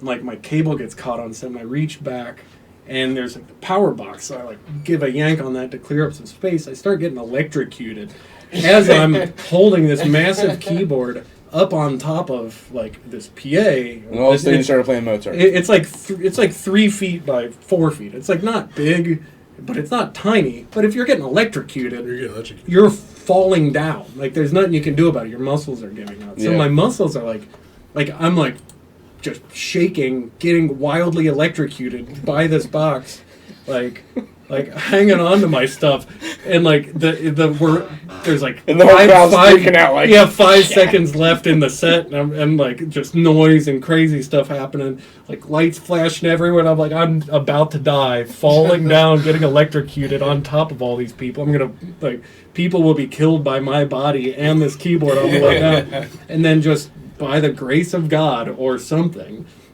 the power box fell off of my hand, and I stopped getting electrocuted as I was falling forward. So, like, just the force of me about to die saved me. So, like, I just dropped my keyboard. I just looked over everything. Like, there was a single hit left in the end of the song. Like, and I'm like looking out over everybody, and everyone's screaming. I'm like, you don't even know. Getting emotional because I was like maybe about to die, but like it was like an awesome end of the set, so I was real proud. And so there's like a balcony like maybe 8 feet away, so I just like take a couple steps, I just like jump, like grab a hold of the banister of the balcony, climb up, and like everyone's just looking at me like ah, and like so I just run out the back of the building and I sit on the curb and I'm like, oh my god, I almost just died. No one knows about this. And like, our last thing I remember is like as I'm making my way out, the people that it was their job to clean up the stage. They're looking at my keyboard on top of this PA that's like super tall, and everyone's like, "How do we get this down?" And they're all like looking at each other like, "What do we do about this? Like, is somebody gonna climb up there?" Like, Wow. I don't even know how that all worked out at the end, but definitely almost died. And definitely almost killed a bunch of people. That's crazy, man. Yeah. I mean, I've almost witnessed like a lot of near-death experiences. I was like, how many have I not seen? Like, gotta be tons. And a lot of them, like, you won't know about. Like backstage, one of us will pull up a shirt, and there would be just blood. Yeah, I'm sure like, most people that know you must have electrocuted that night. Like. So that symbol, like, slashed through a chunk of my guts. Oh, shit. Like, So okay, not to get too far off topic there, but where's So I mean, like, okay, you wake up every day and you bust your ass. Like, where am I going to take this tea company? Where am I going to go next? What am I going to do? The hard thing is, like, when it's like me and my artist Matt and my press people in New York, but like the day-to-day everything is me, and how to grow the company is me, and like the decisions on how to move forward is me. Right. And so yeah, I'll try and remember all the places that have my stuff. There's College Hill Coffee Company. They're one of the newer ones to start having it. Skeleton Root Winery, if you haven't been there, it's on McMicken and OTR. I've never heard of it. It's mind-blowingly cool. Like, they sell all my stuff The there. name sounds awesome. Yeah, they're like, just go there. Like, everybody listening, go. Like, if you want a cute date, go there. Like, if you don't like it, I will give you money. It is super cool. I got an email from one of them. I don't know, it has to be close to a year ago, maybe like 6-8 months ago. I don't know, but it was just, hey, we are opening a winery and we are interested in selling your tea. And I was like, okay, a winery in OTR, and so it's like around the corner from Rheingeist. It's super fancy like now. further into the hood. So like, what? Yeah, so you just like, it's just a sign and a little thing on the ground that just says Skeleton Root. Left or right? You go up to McMicken, take a right, and it's like maybe 1,000 feet up on your left. Probably real close where we do our handouts. Yeah. We do our handouts in the hood. Like, we do our handouts in the hood. At Finley Park. We do our handouts at Finley Park. Oh, yeah, it's real close to that. I thought you guys were at Washington Park. No, they kicked. They re-gentrified that whole shit, so we pretty much can't go anywhere because the homeless don't hang out there anymore. OTR's been like. And so we actually been doing Finley Park for a year. It's all been. And they've re-gentrified that so much that we've actually just passed week and had to stop going there. Like, there's no one even there anymore. Like, we can't even go there. Yeah. So now we're trying to find where all the homeless are going. But yeah, no, that's definitely real close. I'm gonna check that out. Yeah, I highly suggest it. And they sell a ton of my tea out of there. I love those guys. Oh, hell yeah. Like, awesome. ask them about the tea. Like, Kate will start talking, and you'll get emotional. Or when talking about the wine. Yeah. Like, she talks about the grapes, and like when they grow up, they turn into wine.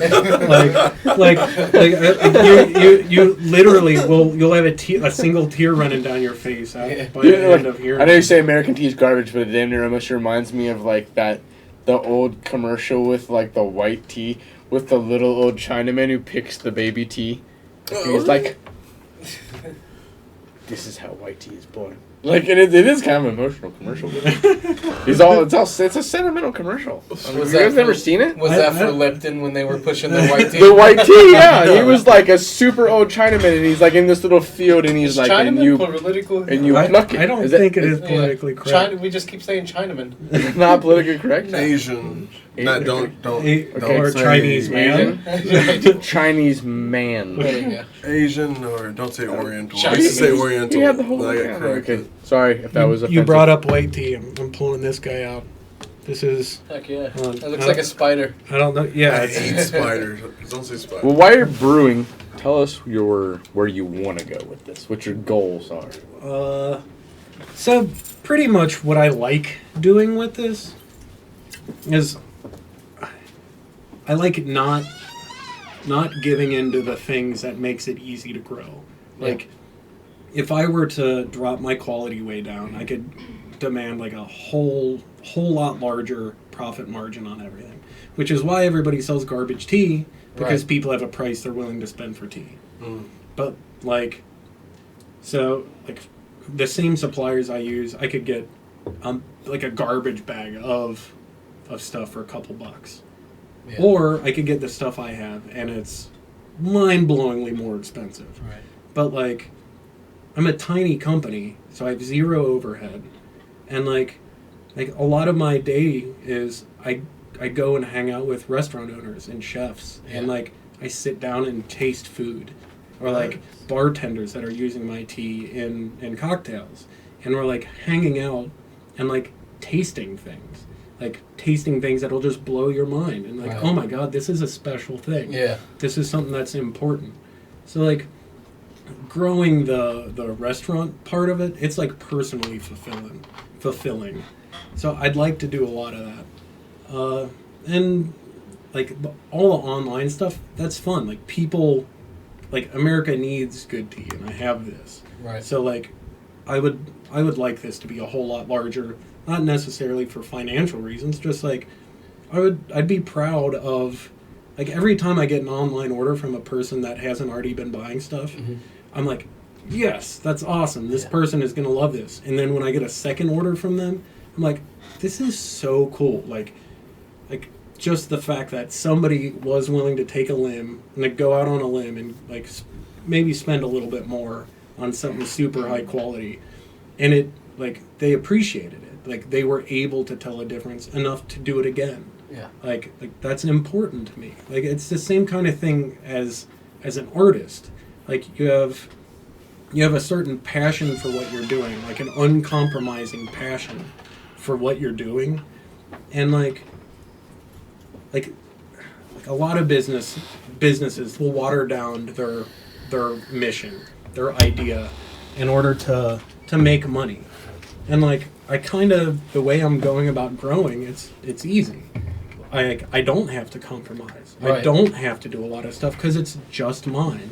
Yeah. Like if I run out of money and I need a thing to happen, like I'll literally go out and like bootstrap, like get side gigs for a couple weeks to make more money to be able to add another tea. Right. Just because it's a small business. I can do whatever I want.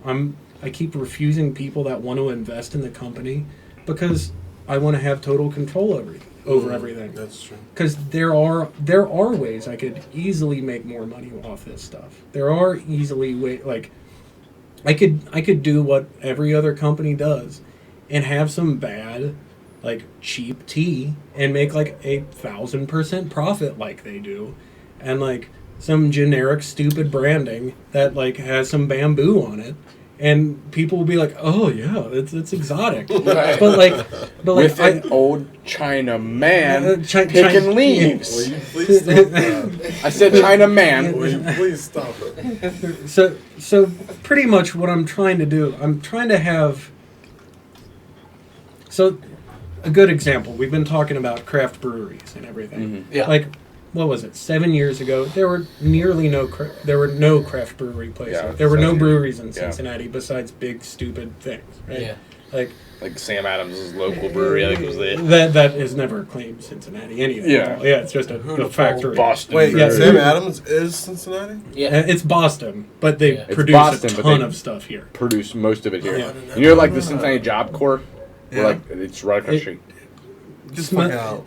No, it's right there. Those motherfuckers. Pass it all the time on Central Parkway. So the way food trends and like a lot of things in the world work, there is it takes prerequisites for an advancement to happen. So like craft breweries, it was a handful of them started off and were just better.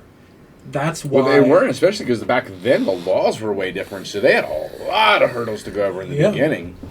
But like the reason that craft breweries worked, it was two things. The quality was better than like Bud Lights, Miller Lights. Like it was obviously better tasting. It was a special taste. It was something that if you cared about flavor, like cared about something being special, like craft breweries were the things you'd have to go out of your way to find.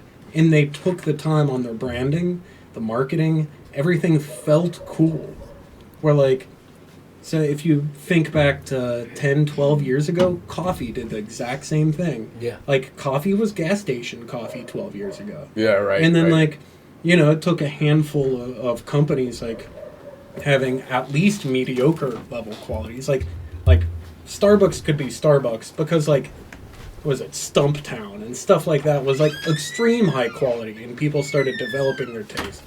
But, like, Starbucks could grow like crazy because it's, like, at least mediocre level coffee that's now available everywhere. Mm-hmm. Right. So, like, you're not getting gas station level quality. Right, And, like, right. I got my own beef with them with just, like, the absurd amount of sugar they throw in everything. Like, it's literally diabetes. Like, I don't know why they're doing that. But, like, the original idea of Starbucks, it made sense. Fucking Like, unicorn smoothies and shit. yeah, it like, they're... Dude, and it's funny because everyone even threw a fit about that, but the drink I get from Starbucks has more sugar than the unicorn drink. But, like, it... So, rather than, like, expanding on the, like, push for quality at the beginning, they made that simple, stupid American decision to, like, put sugar in it, and people will like it, and it's easy, and you don't have to worry about your branding. That wins me over. I mean, Well, that's you know, hard. it's easy. Like, there's easy. a reason It is why easy. people do it, is that it's easy. Like, so, like, I could throw a ton of sugar and, like, have a sweet tea. Like, I could make the best sweet tea in America right now. It'd be easy, but, like, why? Right. Like, why? Like, we don't need. No, that's that. the funny thing. I am very dumb. I mean, not dumb, but I'm very, like, you know, when it comes to, like, tea and pop and my food, I'm like, yeah, sugar, fat, just throw it at me. But when it comes to my beer, I'm all like a snob about it. And, I mean, I know I was drinking Coors earlier, and now I'm drinking Honey Brown, but... like, it's the same frame of mind. Like, if you like good beer, you shouldn't like bad tea. You just haven't gone through those same steps you made with beer. Right. And it's the same thing with wine. It's the same thing with coffee. It's the same thing with a lot of stuff. Like, Well, the funny thing is, you were kind of... The way you compared the craft beer thing to the coffee thing, I had always thought of... It's funny, I always thought about it like this. I always thought about the 80s going into the 90s. Like, everybody was so tired of overproduced, watered-down music yeah, that, like... grunge hit the scene, and everybody was like, oh, this is refreshing. Yeah. This is different.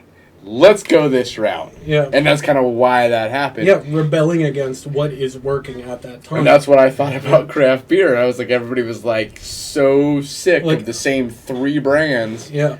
And they were like, you know, once craft started hitting the scene, they were like, this actually has flavor. Like, this tastes good. And the cans look cool. And, like, there's... Yeah. if you look into it, the story has passion. And, like, the people that start each company love what they're doing. Right. Like, absolutely. It's an art. Love It's an it. art. Care about, like, Oh, yeah. every single tiny nuance into it, rather than, like, you know, just a giant stupid machine pumping out stuff, and somebody's job is to press a button at a time. Oh, it's Like- it's an art. It's So- definitely an art. There's heart and soul put into it, and you can... So, like, I definitely saw all of these other beverage industries had that renaissance in the U.S. Tea hasn't.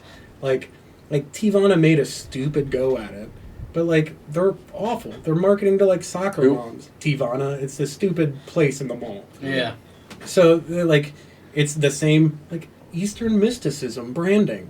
Like, zero anything that's, like, personal and important, and, like, focus on quality. Like, they're throwing sugar onto their tea leaves. Like, Right. you look on their ingredients, there's 4 different kinds of sugar Really? thrown on their herbal teas. It's like, what are you doing, dude? Yeah. Like, why would you choose to do this? So, like, there's obviously a gap in the market for exactly what I'm doing. There's nearly nobody or nobody in the U.S. that is focusing on, like, make it be cool, I'll give make you it that, make like- it be interesting, make it be absurdly high quality, so that people have something to latch on to. And, like, you know, I'm very direct and open about, like a lot of times I don't know what I'm doing. A lot of times I have no idea how to grow. Like, a lot of times when I wake up in the morning and I have my little tea company that I need to figure out how to do stuff, it's like, I don't know what to do. Like, but, like, I know my product is better than everyone else's. I know my branding is better than everybody else's. Right. And, like, the fact that I'm going out on all these weird limbs with like quality and branding and everything kind of makes it super. It makes it hard. I'm like in the jungle trying to clear my own path. So like, you know, I do podcasts. I do rock and roll interviews. I like go out and do events just so I can talk in front of people and like educate them. Like, you're drinking garbage. Like you like you like good beer. You have no reason in the world to not like good tea. Like it's obvious. Like you're making a mistake. Like Right. like there's a like. I am making this easy for you here. Like, it looks cool. It feels cool. Like, I obviously care about what I'm doing. I mean, you're a very easy sell to me because my top 3 beverages in the world are beer, coffee. Okay, so let's go with 4. Beer, coffee, Dr. Pepper, and tea. Like, I don't drink anything else. Beer, coffee, Dr. Pepper, and tea. Those are my 4 beverages. Maybe Dr. Pepper needs a renaissance. Yeah, right. Like, a craft Dr. Pepper companies come out. I had it. I had it at Candy OTR. It was Mud Buddies or whatever it was. It was amazing. That's hilarious. That's funny. Man, that's awesome. That's actually, dude, and I agree with you. Like, I see there's like there's an obvious you gap. You can see right? a very giant, wide open market there for that. Like, So like, I have a whole lot of, like, I get hit up by chains. I get hit up by big companies all the time. Like, there's certain things that I'm not able to do because I don't accept, like investment money. So, like, growing fast is very difficult for me. But, like, my goal is just keep growing and grow in only a cool way. Like, I'm only going to sell my stuff in restaurants if they're a good restaurant. And the head chef or owner loves what they're doing. Right, It's right. passionate and caring about what they do. And, like, I'm only going to work with companies if they're, like excited, passionate, hardworking. right.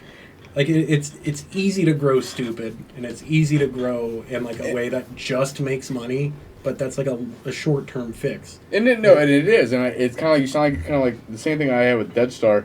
And, like, when I had Dead Star originally in 2009, like, I was awesome. Like, Dead Star was awesome in 2009. But there was no other clothing lines in 2009 in Cincinnati. Now they're fucking flooded with clothing lines, so Dead Star nobody gives a shit anymore. Yeah.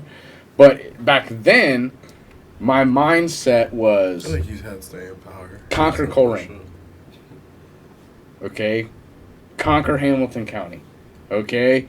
Conquer Cincinnati. It wasn't like, I wasn't shooting for the stars. I was like, I wanted to start with conquering my neighborhood. But, and like, then build from there. And as you're starting, it would have been so easy for you to, like, print out kids soccer team T-shirts and make money, and, like, print out silly little things like quirky little slogans. No, and, like, fucked up. I had no passion in that. Like, right? Like, But it you gotta takes eat, right? it takes making the right decisions in order to grow in a way where Right. things can continue to grow in an Right, interesting right. manner. Speaks truth. So, like, Truth. like Always. maybe you have to deal with poverty for a minute. Like that's one of the things that I always like I have people hit me up about, like, music. Like, hey, listen to my music, or hey, I'm trying to go on tour. I'm trying to be a professional musician. I'm trying like owning a business is the same as being in a band. Like Which is kind of why I ran Dead Star like a band. yeah, exactly. It seemed very relatable to me. So like if your goal is just to easily start making money, you start a cover band. Like, you're never going to be famous as a cover band, and it's zero risk. Unless you're naked karate girls. God damn, they cost fucking. Did we try to get them for a day? Who? What? Naked karate girls. They're a cover band. But, I mean, like, they're never going to be more than what they are. though. but they make money. Mm-hmm. Like, they easily make money. So that's one of the things. It's like you have to go out on a limb in order to, like, have a real, like, passionate career on something you care about. If you're creating art and needing to follow it up, you need to be willing to be a starving artist. Right. You may or may not end up being a starving artist, but if you're willing to make that first step and be like, I'm going out on a limb here, I believe in my stuff more than anybody else, and I'm going to work as hard as humanly possible. I'm going to be losing my mind working on all this. Like you have to be willing to work harder than not just, like, the people around you, but, like, the thousands and thousands of other bands everywhere Oh, yeah. in order to grow faster than them to like survive. Like Foxy, we were starving for years. Like Right. literally, we had a thing where we'd have to like we'd get paid nothing from a show. We'd have to sell at least $300+ in merchandise in order to eat that night. And eating would be you get $3 from Taco Bell. Where like we had probably 4 years of living in a van. Like I would just bring ramen noodles in a backpacking stove and a thing of peanut butter, and I would eat that on the side of the road for years. So like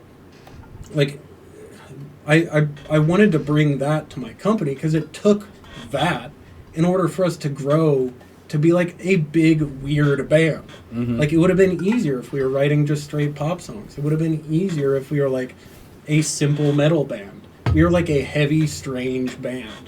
Where like if you fall into a specific category, something that's already, the path has already been made by other people, things are easier. Right. But if you're willing to go out on a limb and do something special and like hard, like awful, like literally awful, like heart-wrenchingly awful, but you love it and you care about it so much that like when people see you doing that thing, you convert them to believers. Right. Like right, that's the thing that like a lot of people don't get. Like they'll want to be in a band to get famous, not be in a band because they literally have to be artists.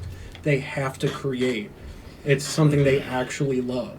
Right. Like, See, that's actually honestly like what I always loved about Foxy was like, yeah, you guys were doing good and it was becoming successful, but I never got that feeling from Foxy. It was we always did whatever we wanted. there was an ulterior motive. There was the passion. There was the art. There was a plan. There was it wasn't the get rich quick scheme. It was always something planned or going on there that everybody seemed to be in tune with. And like we had radio hits. Like we had music on the Super Bowl. We had huge things happen, but it was just because we literally wrote hundreds and hundreds and hundreds and hundreds of songs. That was a very anthematic song. Right? And specific things ended up working for those. Right. So like we didn't, like, we wouldn't go after like a famous song. We wouldn't go after a like slick pop song. We would go after something that was like important and felt real. Mm-hmm. And like, if you write hundreds and hundreds of things, something that feels important to you, it'll resonate with other people. And then some things that are important to you will not resonate with other people. So we have hundreds of B-sides that are like important things that we wrote, but no one's gonna ever hear about them because like we needed to write them. You didn't need to hear it. Like Right, as an artist, like you can't be so cocky to think that everything you create is so important that everyone needs to like it. Like certain parts of you will resonate with other people and certain parts of you won't. Like I'm a weird dude. Only some of the things I write, like behind a piano, you should ever like. And that's and I'm proud of that. Like I'm like excited about that. Right. But and then there's people that like they'll go after, their goal is to write songs that people like without paying attention to what they actually feel, like without paying attention to what's really important to them, like as artists, as like a unique human being that has a world of experiences. So yeah. So I gotta ask, as a geeked out fan, because the Foxy Shazam website, the last update says. No, I gotta ask. The website says. So I mean, is there it may or may not happen ever again? Is there any new revelations? Do you still talk to the guys? Yeah, we hang out. We still like I saw I was doing a thing at Asian Food Fest and Eric came up with it, like his kids wanted to go out to Asian Food Fest. Right. So like saw him, hung out for a minute, but like everyone's still working on music. Like a lot of people are like being guest things on each other's music. Like I did some keys on a Skulks record. That's Alex's band. Well, yeah, Skulks is great. Yeah, man. if you listen to Long yet, Daisy's band, like No, that's actually who I don't know what's doing right now is Daisy. So, yeah, Lung is, like, I saw them play at Motor and I cried. Oh, really? Like, it is powerful and, like, emotional and special and, like, a totally unique thing. And they've been hitting the road constantly. Like, they're always on tour. So, yeah, definitely check them out. Like, They're called, what's the name of the band? Lung. Lung. Yeah, so there's the Skulks, Lung, and then... Lauren's been doing Trolley Dodgers stuff. Yeah, he was on the Trolley Dodgers. Well, I know for a while he was trying his hand behind the scenes. Yeah. Wasn't he? And then he went back into the band aspect. Damn it. You okay over there? He dropped his VCR. Yeah. Well, no, I'll drop my E6, which is my second VCR. So DVD player. So there may or may not be something happening in Northside Yacht Tavern on Monday. You know anything about that? I heard about that, but I will not be there. Yeah, I will be there. I'm gonna go just because it's weirdly mysterious. That's why I want to go. Okay. And then Eric's playing the last Fountain Square show. Yeah. Which is kind of interesting. Yeah, Eric's been doing his like international traveling stuff with Macklemore. Like, you know, he had that. Which my brother living in Seattle, he's been there for like I said, 2 or 3 years, and he was like, "Dude, a piece of my own Cincinnati just came home to do something with my Seattle. This is awesome!" Like he was excited about that. Yeah, that was a super cool thing. Yeah, that was awesome. Eric did. Yeah, all that came from it was like connections we made at Work Tour years ago. Yeah, that's what I heard. Like somebody, it was a trumpet player of Macklemore's, was like had heard Alex at some point in time and knew of Foxy and was like made all these weird connections and. So yeah, it pretty much like Foxy was just like a gigantic boulder. It took all of us, like we pretty much had 6 songwriters in the band, right? And we all worked all the time, 350 day work year. Like, every day we went on tour, we'd be practicing and writing. Dude, which Alex made, like, such a good, weird fit, because, yeah, like, I saw, like, a show with Look Afraid and Foxy, or Look Afraid opened up for Foxy, and then it almost seemed like immediately after that, like, Alex was in the band. And I was like... It started off, and we were like, we need a merch guy. And I think he came out, like, selling some merch and doing backup vocals, and I was like, well, this is awesome. The trumpet was such a good fit, though, man. It was amazing. Yeah. But, yeah, man, that's awesome. Like, dude, I'm not going to lie. There's always going to be a small part of me that hope it all comes back together someday. But. Like, me personally, like, I can't imagine it not ever happening. Like, just because, like, we all still get along great. Like, I love those guys. Like, I've lived in a moving vehicle with those dudes for 10 years. Mm-hmm. Like, I love them. Wow. And, like, I'm never going to be able to write music as well with somebody else I've spent that much time. But we've already done so much. Like, literally, we had, like, 1,000+ people in almost every city in the U.S., like, or more, coming out to shows when we decided to back off. So, like, it kind of, like... The hard thing is that we had already done so much that, like, why go back to doing it? But the other side of it is, like, we liked doing it. So, like why... I don't want to just keep doing the same thing if we already accomplished what we accomplished out of that. Mm-hmm. Like, I don't want to just spin wheels. Because bands go out there and they'll... Like, it would be in their best interest to just continue putting out music that sounds like the stuff that people liked a decade ago, and they could just keep touring on that forever. Right. Which, like, I appreciate that, and, like, people willing to just stick with that. But, like, we'd done a lot of stuff. We'd already accomplished a ton of things, and, like, that you guys did, definitely. So, like, the idea of just, like, having a whole different life for a little bit. Are you guys locally from Cincinnati? Yeah. Okay. Like, he lives literally... I live a couple miles away from here. Nice. Yeah, I grew up a couple miles away from here. Okay. Yeah. Yeah, no, they're all still local.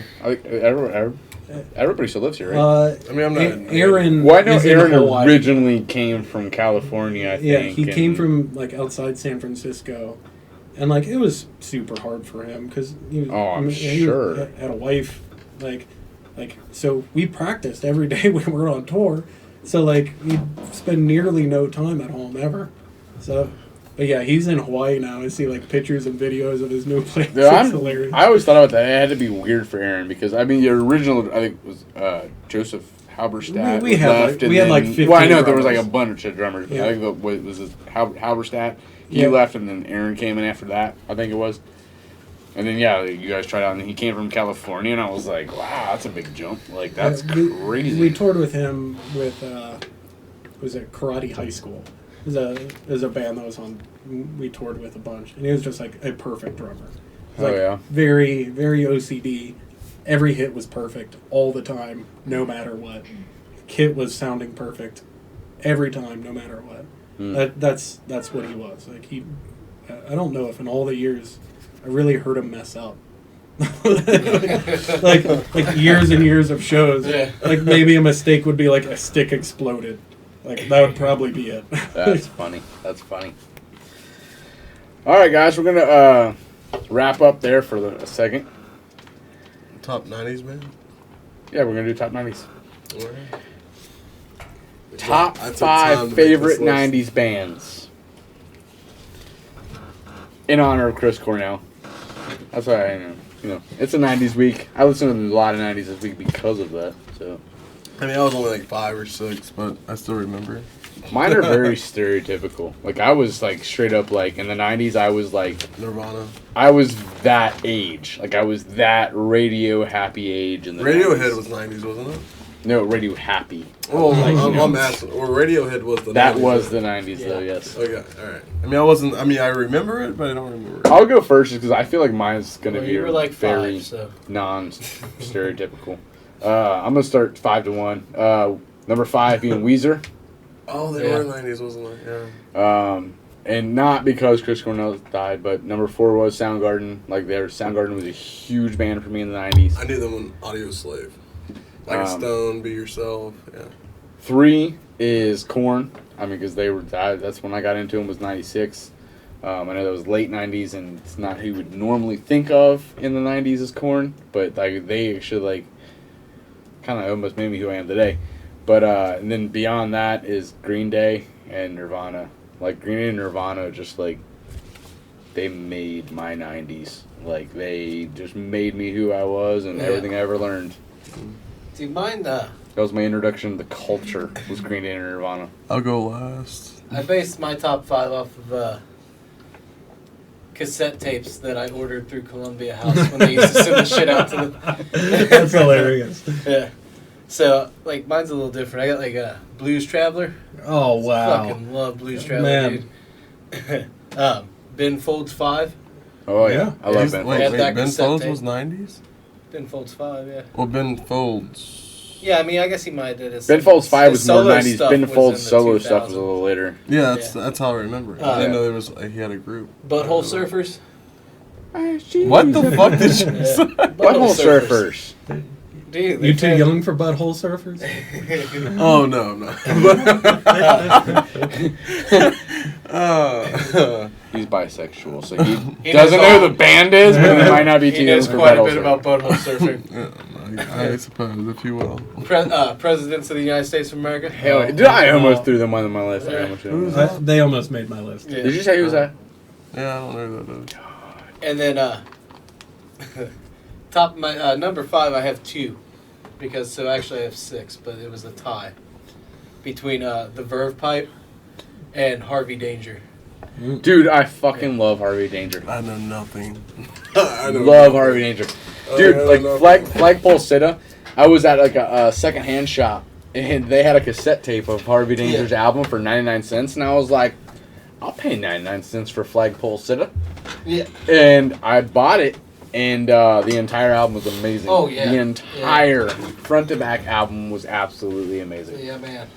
I have to go last. I mean, do you? Yeah, I got stuff. Give me 1 second. Yeah. So a bunch of these have like long careers, but I gotta say Rancid. Yeah. Like, My first show. Yeah. that was... Rancid and Rocket from the Crypt was my first show. So, like, Rancid's Rancid, a great band. AFI, and Green Day. AFI, yes. Those were, like, my introduction to, like, heavy music. Yeah. And, like, all of that was very, very influential in my life. Like, all three of those bands, especially, like, specifically in the 90s, like, very influential in, like, the way I grew as a musician. So, and then, like, the next step after those, I am not really... So, I definitely went through the ska phase. You remember that? Mm-hmm. Oh, yeah. So, dude, like, I was huge into Like, ska. Real Big Fish and Oh, yeah. Goldfinger. I saw the Warped Tour. Oh, I love Goldfinger. They had a fantastic show at Bogart's, the Crouching Fist, Hidden Finger or something. See, my introduction Hidden into Finger ska Tour. was his band, Less Than That's Jake. funny. That was my introduction to ska. Less Than So Jake. as far as Yeah. ska goes, that is my favorite Yeah. ska band. So, like, Real Big Fish, a friend of mine is now playing saxophone with that band. Oh, nice. Oh, And nice. then Goldfinger, John Feldman, he produced one of the Foxy Right. records. Oh, nice. So, like, I love Goldfinger though. two of those bands that were, like, wildly influential. And, like, so when I was younger, ska was, like, that introduction into, like, jazz and, like, faster music. So, like, punk was, like heavier stuff, like more complex feelings. And then, like, ska was the introduction to, like, different instrumentation. Like, and a lot of those bands, like, they messed around with some time signatures. They had fun. They did some more interesting musical things. Right. So, like, that was my, like, next step into growing as a musician, as, like, a kid. Like, born in 87, so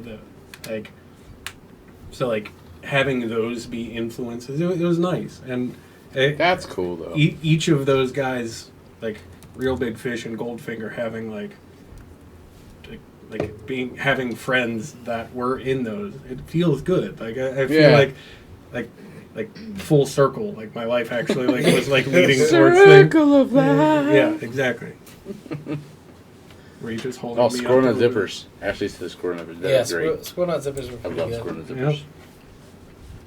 Which, I don't know where their name came from, but when I was at Candy Bar OTR, there was a candy called Squirrel Nut Zippers, which I thought was strange. But it looked like they looked like Mary Jane. It was like really old packaging and everything. Dude, local bands in the 90s, there were a lot of good ones, like the Scrubs. Oh, yeah. Yeah. They're not on my list, but honorable mention is 3 Non Blondes. Oh, yeah, they're good. No, Yeah. maybe. I love that band. They're actually the only band I've ever been able to complete my dream with, which is I can play a karaoke song, like a song I like, the touch tunes, and get the entire bar to sing along. Zombie and Was the 4 Non Blondes, Yeah. their big song, and I played it and I made the whole bar come together, and it was at the Crow's Nest actually, and it was They did amazing. Zombie, It was the right? best time of my life. They did do. That's Cranberries. Cranberries. Oh, that's all. Never mind. That's awkward. Have some more bourbon. I know, right?